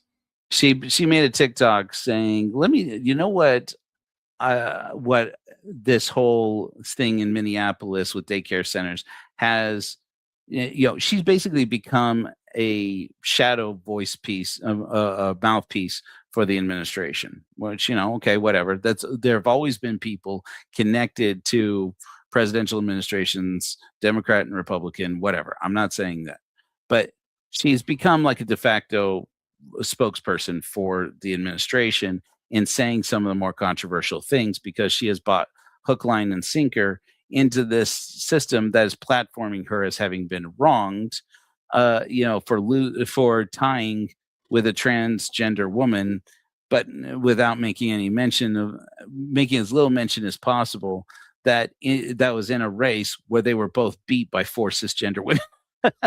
So whatever, fine. But she made this TikTok saying what it's supposed to mean is that we pay too much in taxes, and there's what right, and this confused, has become but the okay, trope. keep going. They're saying we Americans pay too much in taxes, and it's like, okay, if you lived in Minnesota, I could understand saying you feel like you pay too much in taxes to have money given out in fraudulent deals. But that doesn't, the problem, first of all, is to blame it on immigrants only without paying any attention to how many native-born Americans are engaging in the same thing, and then turn around on the same week, all of a sudden, as if it wasn't the plan all along, the administration then cut off funding for kids programs, including feeding kids, for every state in the union, not from Minnesota, cut it off for every state in the union, and then say, oh yeah, let's turn around. All of a sudden the narrative flips out of nowhere to, oh yeah, well, we knew we were paying too much in taxes and now we can cut taxes, which is now going to become the justification for saying, let's not just stop payments for temporarily, let's stop payments altogether. And so I had made this video that perhaps is going to get me into trouble, but I happened to cut her off and make a reply saying, what taught you is not that you're paying too much in taxes. What taught you is that you hate immigrant children. And because if it were anything else, you wouldn't be backing up this policy that turned around and took food out of the mouths of children. Now, to say that you don't want your tax dollars being spent on fraud, I agree. I also don't want my tax dollars being spent on bombs dropping on children in Palestine. I don't want tax dollars being spent in Ukraine if they can't also be spent, on housing in Portland, Michigan, Portland, Oregon, where there's 7,500, at least 7,500 people sleeping rough out on the streets, and everybody standing there saying, "Well, they're all on drugs," without paying any attention to the fact that, okay, well, we are making record money off of selling arms to Saudi Arabia and have all this money flowing into this country through the military industrial complex, and have plenty enough money to go and help people who are on drugs, and who a lot of people on the streets are on drugs, but it's not all of them. And we could be housing these people when right in Portland itself, I just looked it up yesterday, there are 5 churches, including a Mormon church, that are sitting there empty on the market with, looking for somebody to buy them. They could turn all those churches into shelters, and they don't. And there's plenty enough money for fraud by white people and non-white people, by citizens and immigrants. But there's no money. But to turn around and say there's not money to help people who are unsheltered is just startling to me. I just can't. I can't believe these people then turn around and call themselves Christians. And I think that sounds more like an excuse to me, because it's a matter of just priorities. Like, so I have a degree in accounting, right? And at the end of the day, it's just how money moves. Right. Okay. I mean, first step, is the money there? Obviously it is. So the next step is, where do you want which bank accounts do you want the money to go through? Accounts receivable, accounts payable, like, where do you want it to go? Right. Well, and this is why, like, other countries have surpassed the US. Even China has surpassed the US. 90% of Chinese people are homeowners. And that's not like propaganda. That's like a universally known financial fact that's demonstrable. And the reason for that is because, unlike the US that spent trillions of dollars on their military, China has spent trillions of dollars on their infrastructure. That's why everywhere you go, you can find videos, and, people of the Christian faith are like freaking out, because in China, you don't even need a debit card to pay. You can walk on a bus and it scans your face and the money comes out of your account. You go to a business, you pay with your palm print, right? You look at YouTube videos of people who live in China, or like even just people who travel to like Shenzhen, Zhongqing, and it looks like literally 2050. Like high skylights, massive drone shows, like their malls are just insane, and that's because they all spend it on infrastructure. Now, obviously, the Chinese government doesn't always help their poor, but they've done a lot more than the U.S. has. So they're much farther ahead. But you're better informed about the Chinese economy and system than I am, so I can't speak intelligently about. I mean, there's pros and cons. Let's just say that there's pros, and I would say some probably obvious cons from the American perspective. But it boils down to priority. At the end of the day, regardless of how people view the CCP demonstrably has spent stupid amounts of money, not on military, at least now they are, but before, from the 50s, they just shoveled it all into infrastructure.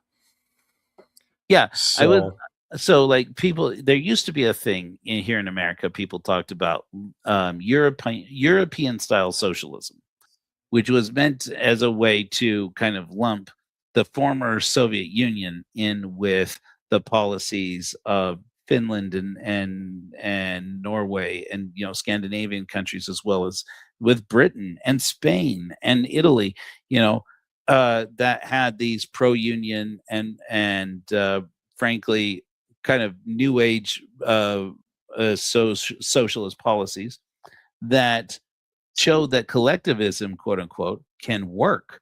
and that we as a society, as an American society, have decided that it's evil, but that doesn't change. But the reality is that doesn't change the results they're getting.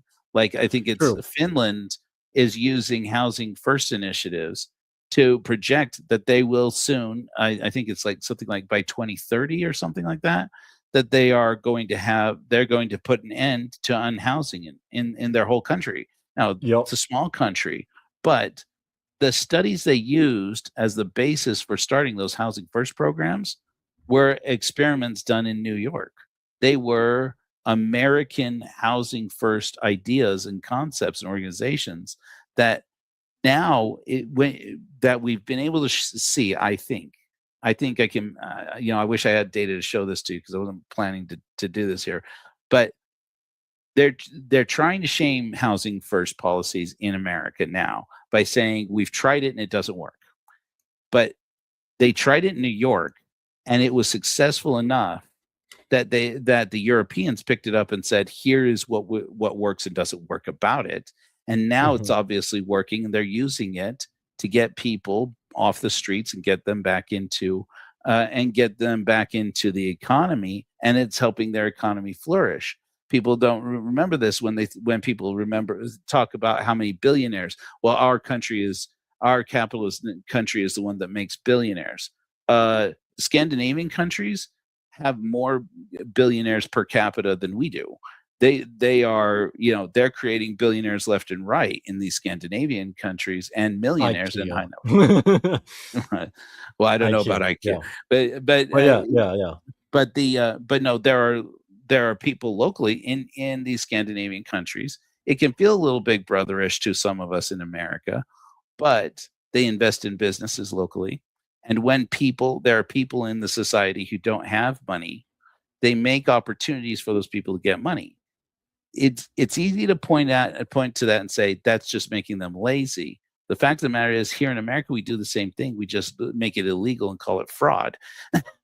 And say, if you are the right color or from the right background and have the right political connections, we can make that fraud go away.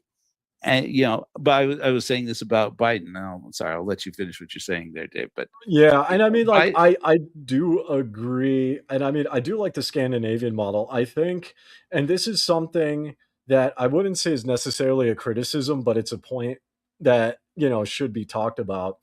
Is one, America's much larger, and it does have the financial capacity to do so.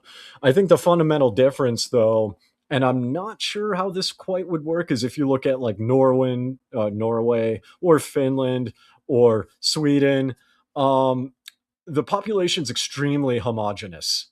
And the the housing first initiatives and their economic structure is based around their culture. Right. Well, specifically, what do you mean by homogenous? Because this is the part that I'd never get anybody to explain to me. So I'm glad I have somebody who can explain it. So homogenous. So like Finland, for example, it's like 98.9% Finnish. They speak they speak Finnish. They're born there. They're raised there. Yes, you do have some immigrants. There's not really a lot of immigrants, though. So you don't have that many people bringing in other cultural aspects. And on top of homogenous, there's also the fact that Finland is historically Finnish.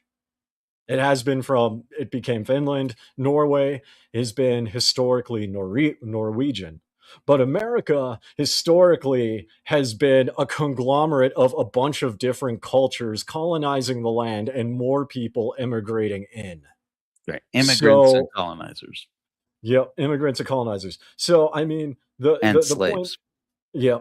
So the point is, and then in modern history too, you have people from other countries who are like, "Hey, America's better than my country. I'm going to move there, and I'm going to, take my culture and my religion with me." There's nothing wrong with that. It's just when you have when you have so many different cultures and different cultural beliefs and practices, making one system that can cater to all of them becomes more challenging. Right. But as opposed to like Norway, where I mean, there was a Family Guy episode where like a black person goes to Norway and everyone's like losing their shit, right? It's, it's exaggerated, but I mean, you go to Norway, you'll pretty much encounter all Norwegians, Mhm. right? This With is the why I push Norwegian back a little mentality. bit about the homogenous claim. I'm not saying that I know for a fact that it's wrong. I Yeah. look at it and I say, you say homogenous, and I hear racially homogenous, which is to say, well, yeah, in a country where it seems like it's to say, yeah, well, in a country where most people are white, that housing first can work. But if it wasn't, if they weren't, but in a country like America, Sure. where we're more racially diverse, it doesn't work. But Mhm. I feel like you're trying to say like that it has to do with more than just race. It has to do with religion. It has to do with Yeah, cultural so values that are outside of exactly. race. Exactly. That's what I'm pointing at specifically is I want to really clarify that because in my anecdotal observation and opinion, this is just my view. I don't think skin color has anything to do with it. I think it has to do with culture and religion. And we can even use Burkina Faso, for instance. They're doing a housing project under Ibrahim Traoré, and he's banned Western weaves. He's kicked out the United Nations. He's got support from neighboring countries. You can look him up on Facebook. It's actually kind of cool. He's doing a housing initiative, and it's working. I'm going to Now, expose my ignorance here a little bit. I don't know who you're talking about. yeah, so let me just he's a soldier. Let me type out his name. Ibrahim Burkina Faso. I think he's a captain. Ibrahim, he's the president of the transition. Okay. Oh, I found him. All right, let me throw this up in the chat quick. I just got to do this on my computer. Faso, and then I'll just throw up the whole stupid Google search because it comes up with all that info. Okay. Oh, it's never mind. It's whatever. I'll give you the Wikipedia link. Maybe, I'll give you the Wikipedia link. It's much smaller. YouTube okay. will Oh, accept it. YouTube will kick it back if it's too long. Yeah. Yeah, so I mean, it's in the Well, YouTube chat. okay. Well, while you do that, we can talk about what region in the world is this? I don't even know. He's in Burkina Faso in Africa. Oh, okay. I don't know Yeah. much about African culture, to be honest with you. I know bits and pieces from my followers, but I don't claim to be like an expert at all. Okay, cool. From what little I've seen, he's very focused on preserving the culture of his people.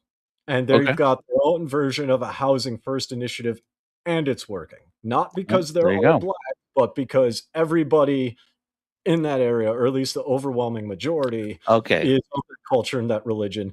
So Mongolia, yeah. if I'm we're- hearing you correctly, you're saying that your explanation about homogeneity is not about Scandinavian countries being white. It's just about them being from similar cultural backgrounds with similar cultural values. Correct. Okay. All right. I'm willing to open up my mind to that. Yeah. But I mean, okay. So, I mean, and there is something to say for like culture. Like in America, we do have a culture of rugged individualism that's called out by people like Zoran Mamdani. Perhaps, a man popular enough that he made Donald Trump jealous enough when he won that election. Donald Trump invited him to the White House to try to get his popularity to rub off on him. While his own supporters were ranting about this man is a Muslim and he is a communist, as if those things are necessarily tied together. It's like, I guess you've never heard of the United Arab Emirates, but it's like at the same time, there are socialists in the past. There are communists, leftists who have been Muslims and use the Quran to justify that this has always been. It's always been a collectivist religion. But then there are staunch capitalists who do the same thing, and the same thing's been done with the Bible, right? And so, but whether or not it's used to justify collectivism or rugged individualism, we have to say this is a cultural aspect of us that gets tied to religion sometimes, gets tied to politics sometimes, but it is a culture in our society that is comes from a colonizer mentality, which is really what has decimated Africa much more than any policies created by Islamic people. Because these guys on these Mormon podcasters, Mormon podcasters, I've brought people on that you personally know onto the show. They're out there saying this is because of Islam, that Somalia is predominantly Muslims, and that this is just the way Muslims behave, and which is, and then saying, oh, and all of a sudden that people are going to label that as racist or Islamophobic. It is. I mean, I'm happy to call it out, especially because this colonizer mentality that says, look, if you don't work, you don't eat. If you are poor, it's because you made the wrong choices in life and God is punishing you, or the system is punishing you. If you wind up unhoused and sleeping rough, I mean, I've slept in my car, as many nights as not since my separation, and I know you and I've talked about this. I think you don't mind talking about this, Dave. You've had to do that in the past too. Yeah. And this is a common thing. I tell you, going out there, traveling across the country and living out of my car part-time, I have seen what partial housing and housing insecure looks like firsthand, and how fortunate we are at having served among the unsheltered in Salt Lake. I take blankets and stuff out there. A lot of it, your feedback has been absolutely crucial. It was because of Dave that I started saying to people who have been telling me, don't get anything but used blankets to send out there because they just get destroyed. It was our conversation with you, my conversation with you, Dave, that you said sleeping bags are better. And sleeping bags are better. They're more durable. Canned foods, they last longer. Bottles of water can be refilled. The system even cigarettes and smokes, like I've been homeless before, and it's like even just cigarettes and smokes, it's like, granted, it's not the most healthy of things, but at the same time, it does take off the edge of depression and other emotional states. And people have given me smokes or given me packs of cigarettes, and that's just like, okay, like, I appreciate it. I feel semi-functional enough to go do things. Because people do have addictions, and even giving someone cigarettes, they may not be a smoker, but if they're a drug addict, the cigarettes will actually help. Right. Because nicotine impacts the brain in a similar way. Right. So, and it's really hard to overdose on cigarettes. So, I mean, we're all overdosing on them slowly, but then we're all also overdosing on sugar slowly, and we're all overdosing on a lot. Exactly. I mean, and frankly, I'd much rather see that people are smoking cigarettes than that they're using fentanyl or pills. So, I mean, so those are great points. See, this is the thing. The system told me, these are people who work in this all day, every day. Only give them blankets because they're just going to destroy them. I talked to somebody who has been unsheltered and been there, and the words that kept following back to me, and I've mentioned this several times, Dave, since you and I had this conversation. I said, my friend Dave, who now lives in Mongolia, said to me when I said, why sleeping bags particularly, Dave? Because sleeping bags are generally more expensive, but they are more durable, etc. And the people who work among the unsheltered here in Utah told me, don't do that. Don't do that, because they'll just get destroyed. And I said, but my friend Dave said to me, because it made you feel like you were human. Yeah. And that spoke to me, Dave, in a way warm. I can't. I was warm, like, But we were looking at using emergency blankets, and it was because of my conversation with you that I didn't do that. I hate those emergency aluminum foil blankets. Oh my God, they're so annoying. And I mean, like, you lay down, like you're laying down on a hard ground or asphalt, and they crinkle and they don't do much. Right.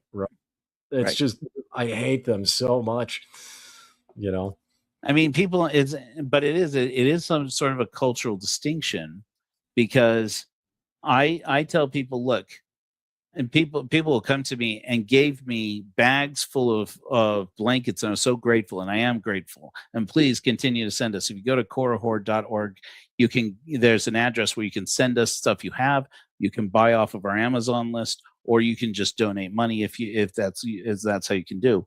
But when I tell people, I'm like, listen, if you have, I get these bags full of bedding, and come to find half of it is like fitted top sheets and sheets.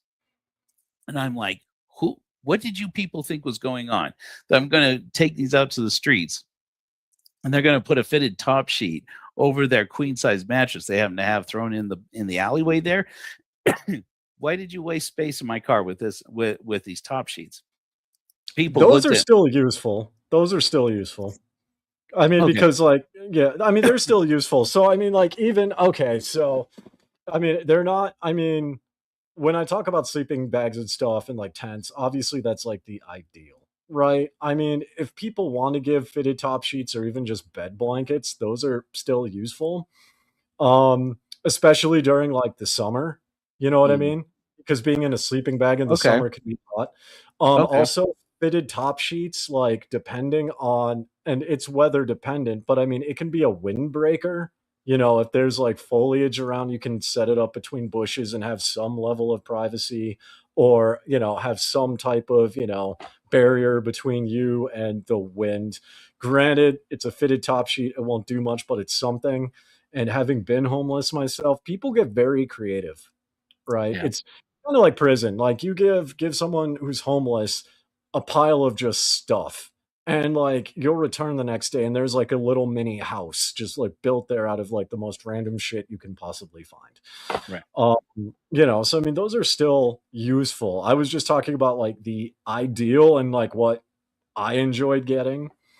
Obviously whatever you can give helps, and whoever gets the fitted top sheets, thanks, because I mean, the heart is there, and right.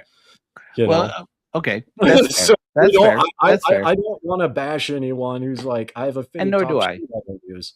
But here's the difference, as I'm saying, is that I go out to the streets and people see me pull out sheets in the freezing cold, in the snow falling down all around us in Salt Lake City, and they look at me like I'm from Mars. And they're like, what did you even bring this for? I've heard people tell me, they're like, don't you have quilts? And in our society, American society, that's immediately translated as, wow, are they ungrateful? I mean, and I'm looking at it but maybe because of my personal preferences, my personal opinions, I've had to look people in the eyes when they say to me, when I say, hey, I got some hot coffee for you, because these people stay up all night, generally speaking, and sleep during the day when it's warm. They just try to survive the night. And I bring them hot coffee and they wouldn't take it. And I'm like, it's hot. It's coffee. It's why? And they're like, don't you have any soda? And I'd be like cold soda. It's like 20 degrees out here. You want a soda? And they're like, oh yeah.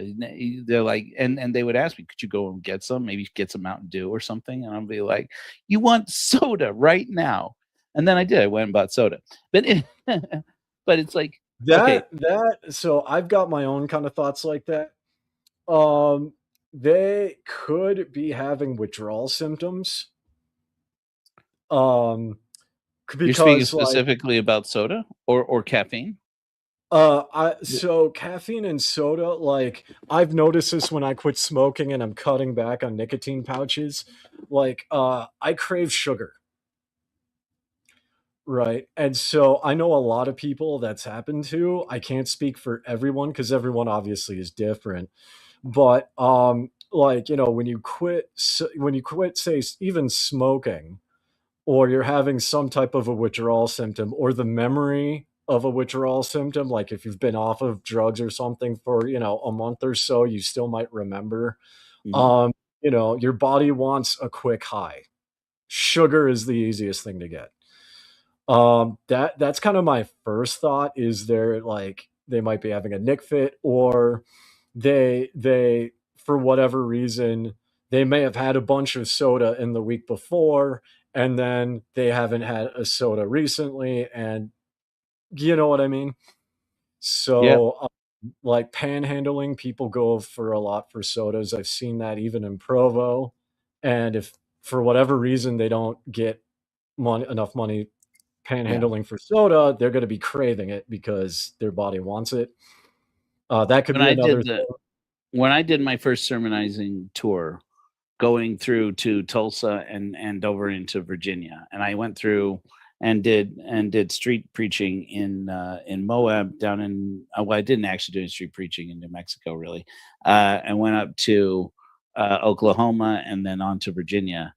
I had about 2 days where I ran out of money and I ran out of food.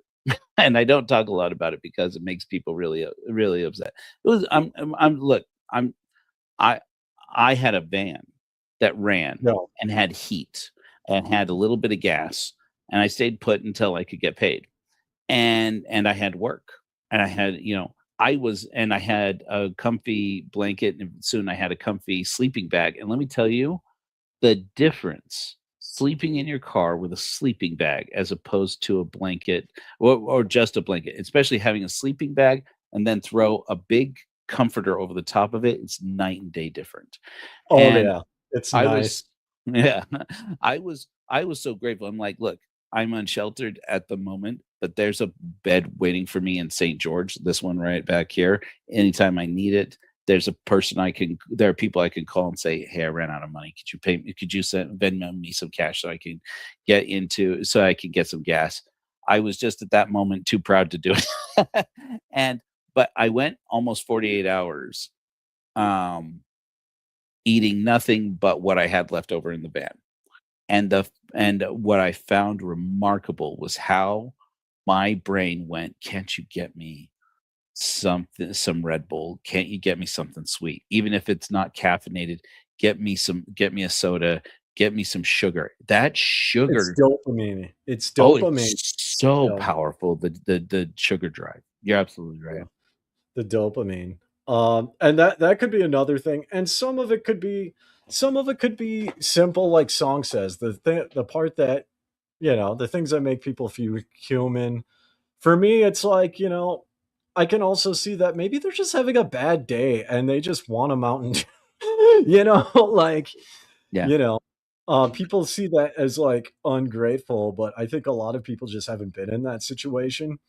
yeah. Um, and that's where I kind of got into it with a couple people on the Mormon Stories podcast community about something kind of related, but not really. And it's about life experience, right? Because, Was this recent? people, yeah, there's a whole thread there, but there's like a debate going on where, someone said that, you know, a lot, yeah, they basically stated, to paraphrase it, that age is, you know, when it comes to like exploitation and things like that, um, there was, younger people cannot exploit older people because older people have more life experience, more education, things like that.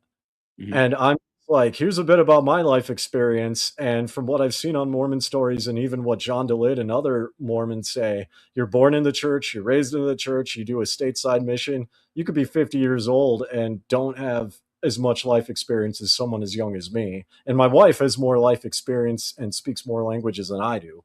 And she's 30.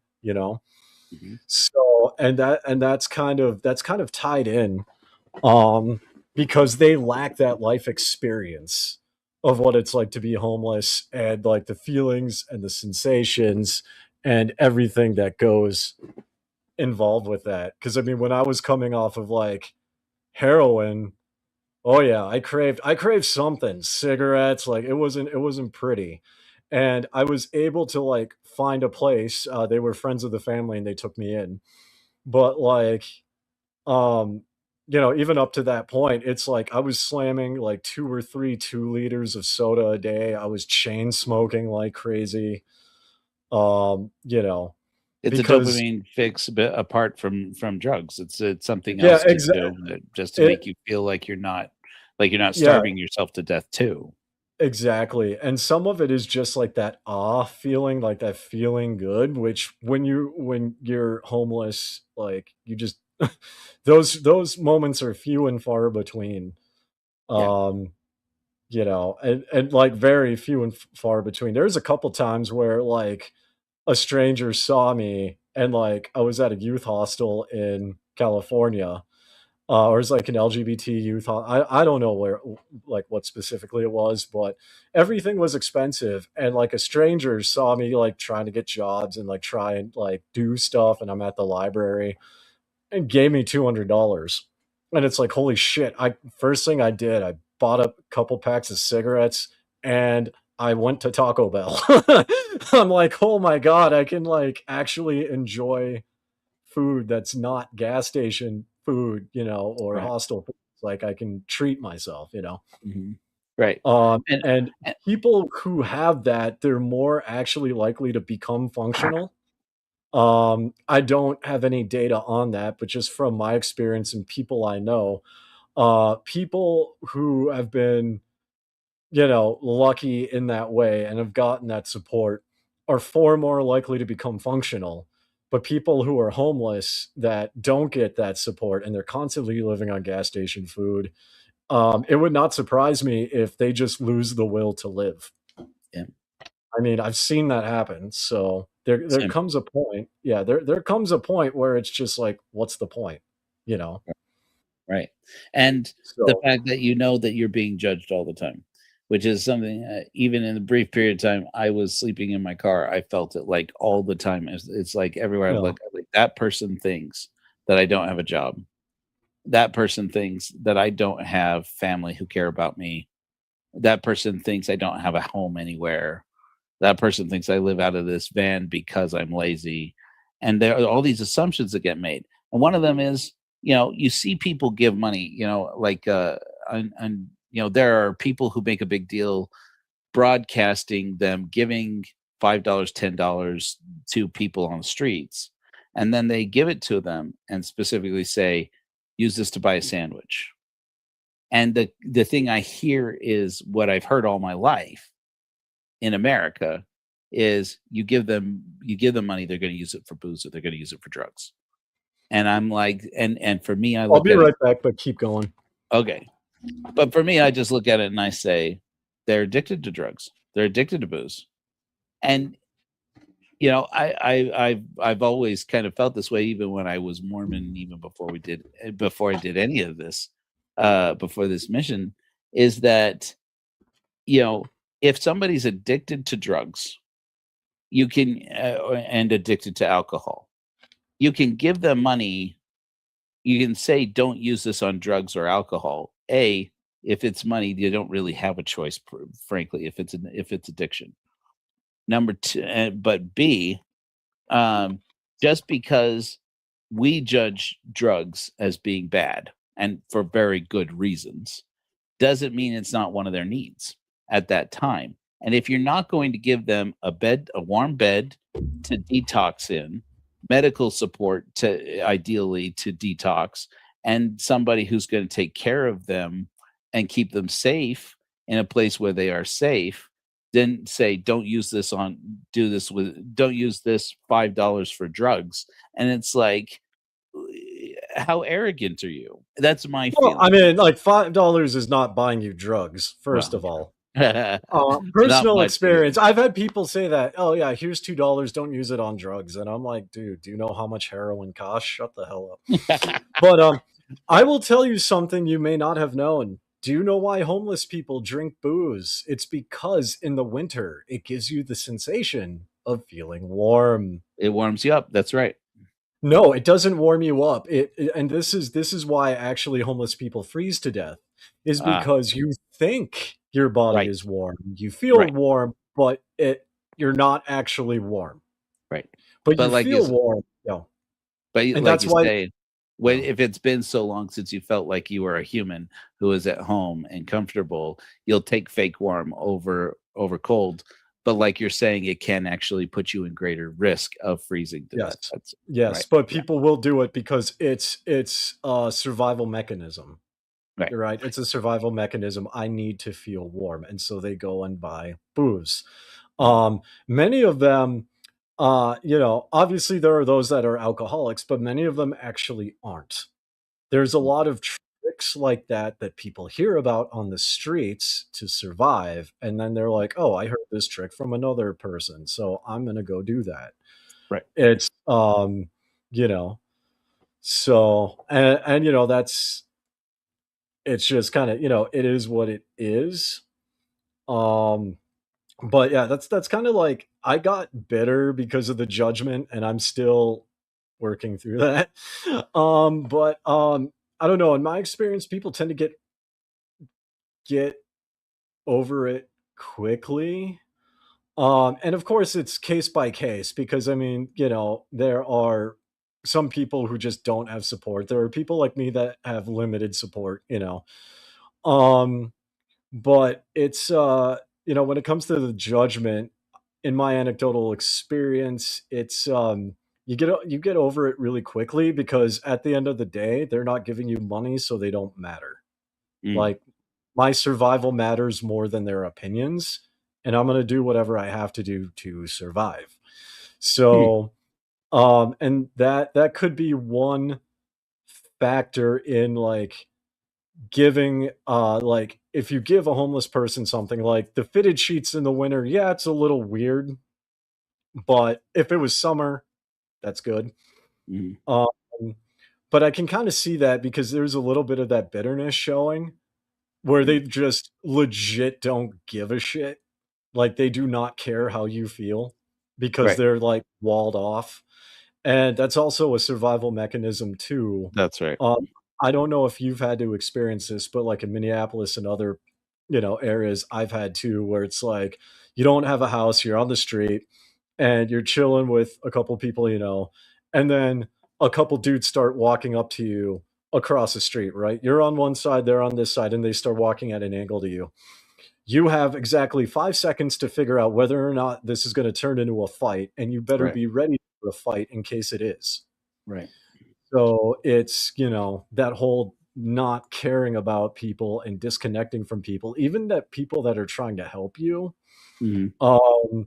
There's a lot of, kind of walled off emotions as well as, okay, what's your real motive here? At least, yeah, what's your real motive with doing this? Is this for publicity? Am I being used? Right.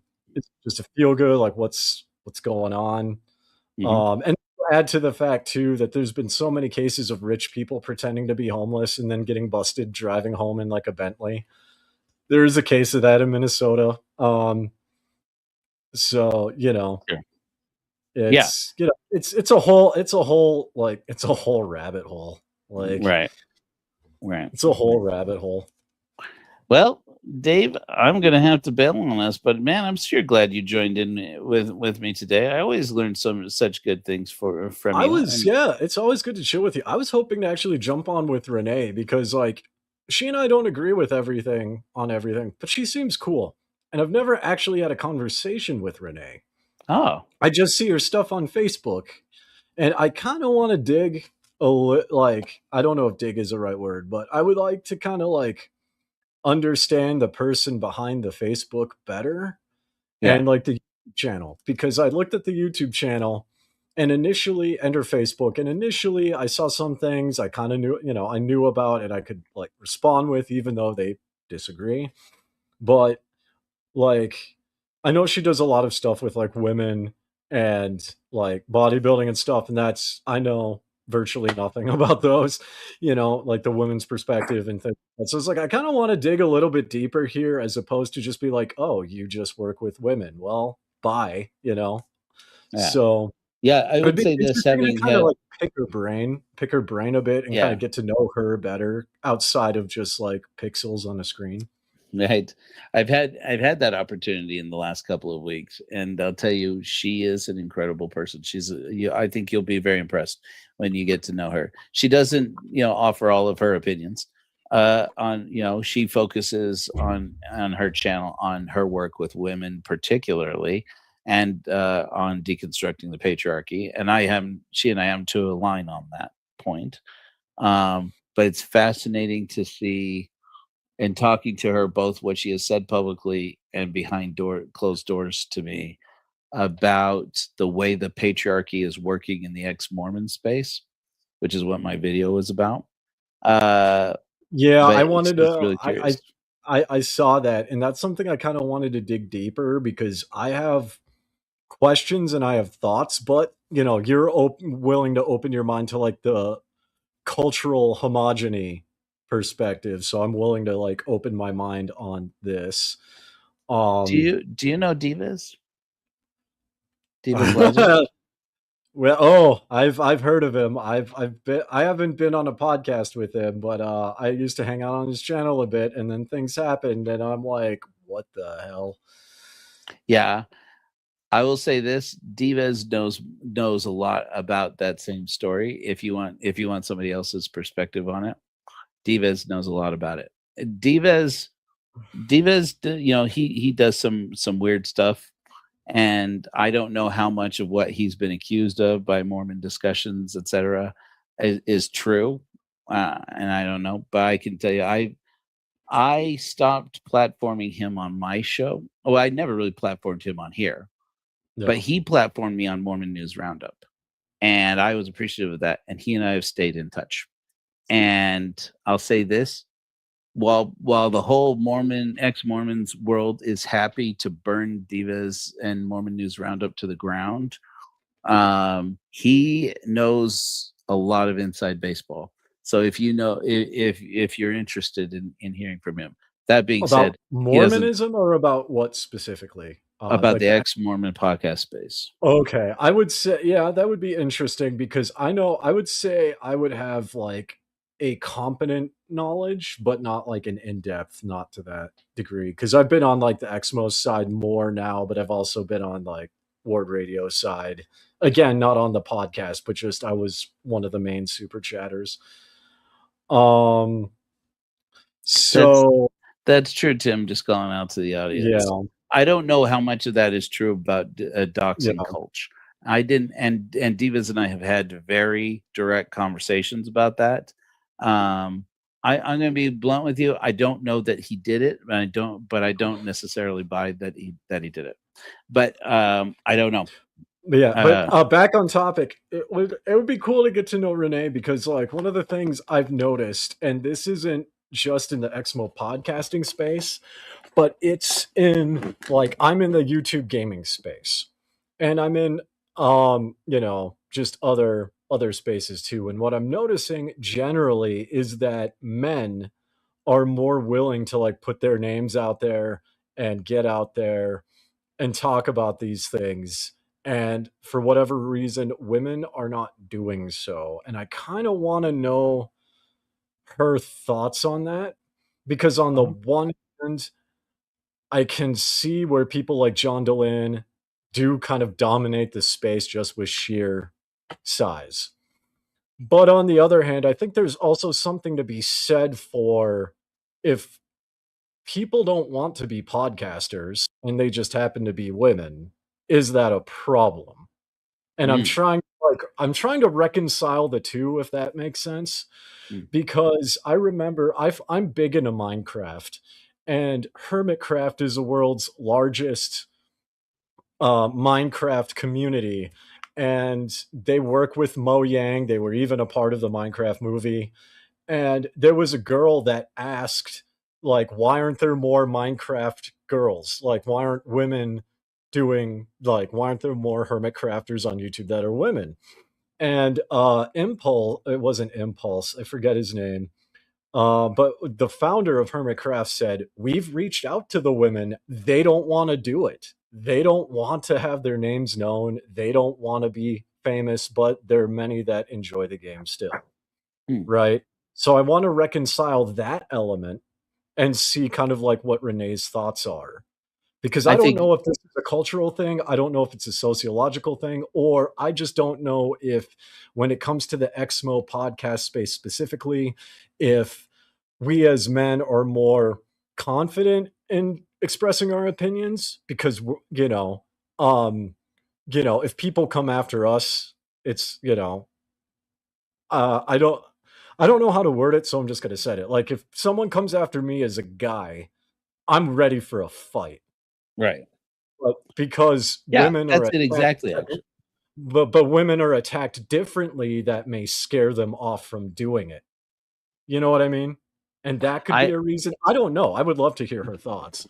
I think you're right on the right track. I won't speak for Rene because I have had that pretty much that exact conversation with her, and I think that she could speak for herself with you if it's in confidence, or if it's if you want to go live and talk about it. She's happy to tell you about that and she's good insight on that. But I can tell you from my perspective, what I've been talking about with respect to it is, we as men, especially in the ex-Mormon space, but in any patriarchal system, and that's all over the world, as you know, there are all sorts of cultures that are patriarchal. Yeah. Most, in fact, I would say. Male privilege is real, and part of that for me is about violence and the threat of violence, and that when you grow up an assigned male at birth, and you stay identifying as male, as a boy, as a man. From my experience, I learned as a child, to be safe is to show that you are violent and capable, or at least that you are capable of violence. And while it's easy to point at that and say, wow, you guys really are toxic, and so forth, and that's fair, that's totally accurate. At the same time, it's a survival mechanism. So with that paradigm, we generally don't understand, I think, from my conversations with women, is that women tend to say, your defensiveness feels like violence. And so we get defensive, and create this system where we get defensive. Women will tend to back away from it rather than escalate to something where they feel unsafe. Even if you don't threaten them with violence, women, in my experience, and I don't speak for women, but speaking from this, is that when they talk about, particularly about toxic masculinity in the patriarchy, they're talking about, even when you don't tell me, in Rene's words, sit down, girl, sit down and shut up. Even when you don't say that in words, the impression is there, just from the dynamics of, you have this culture where men defend themselves by getting violent. Oh, and that's the boss.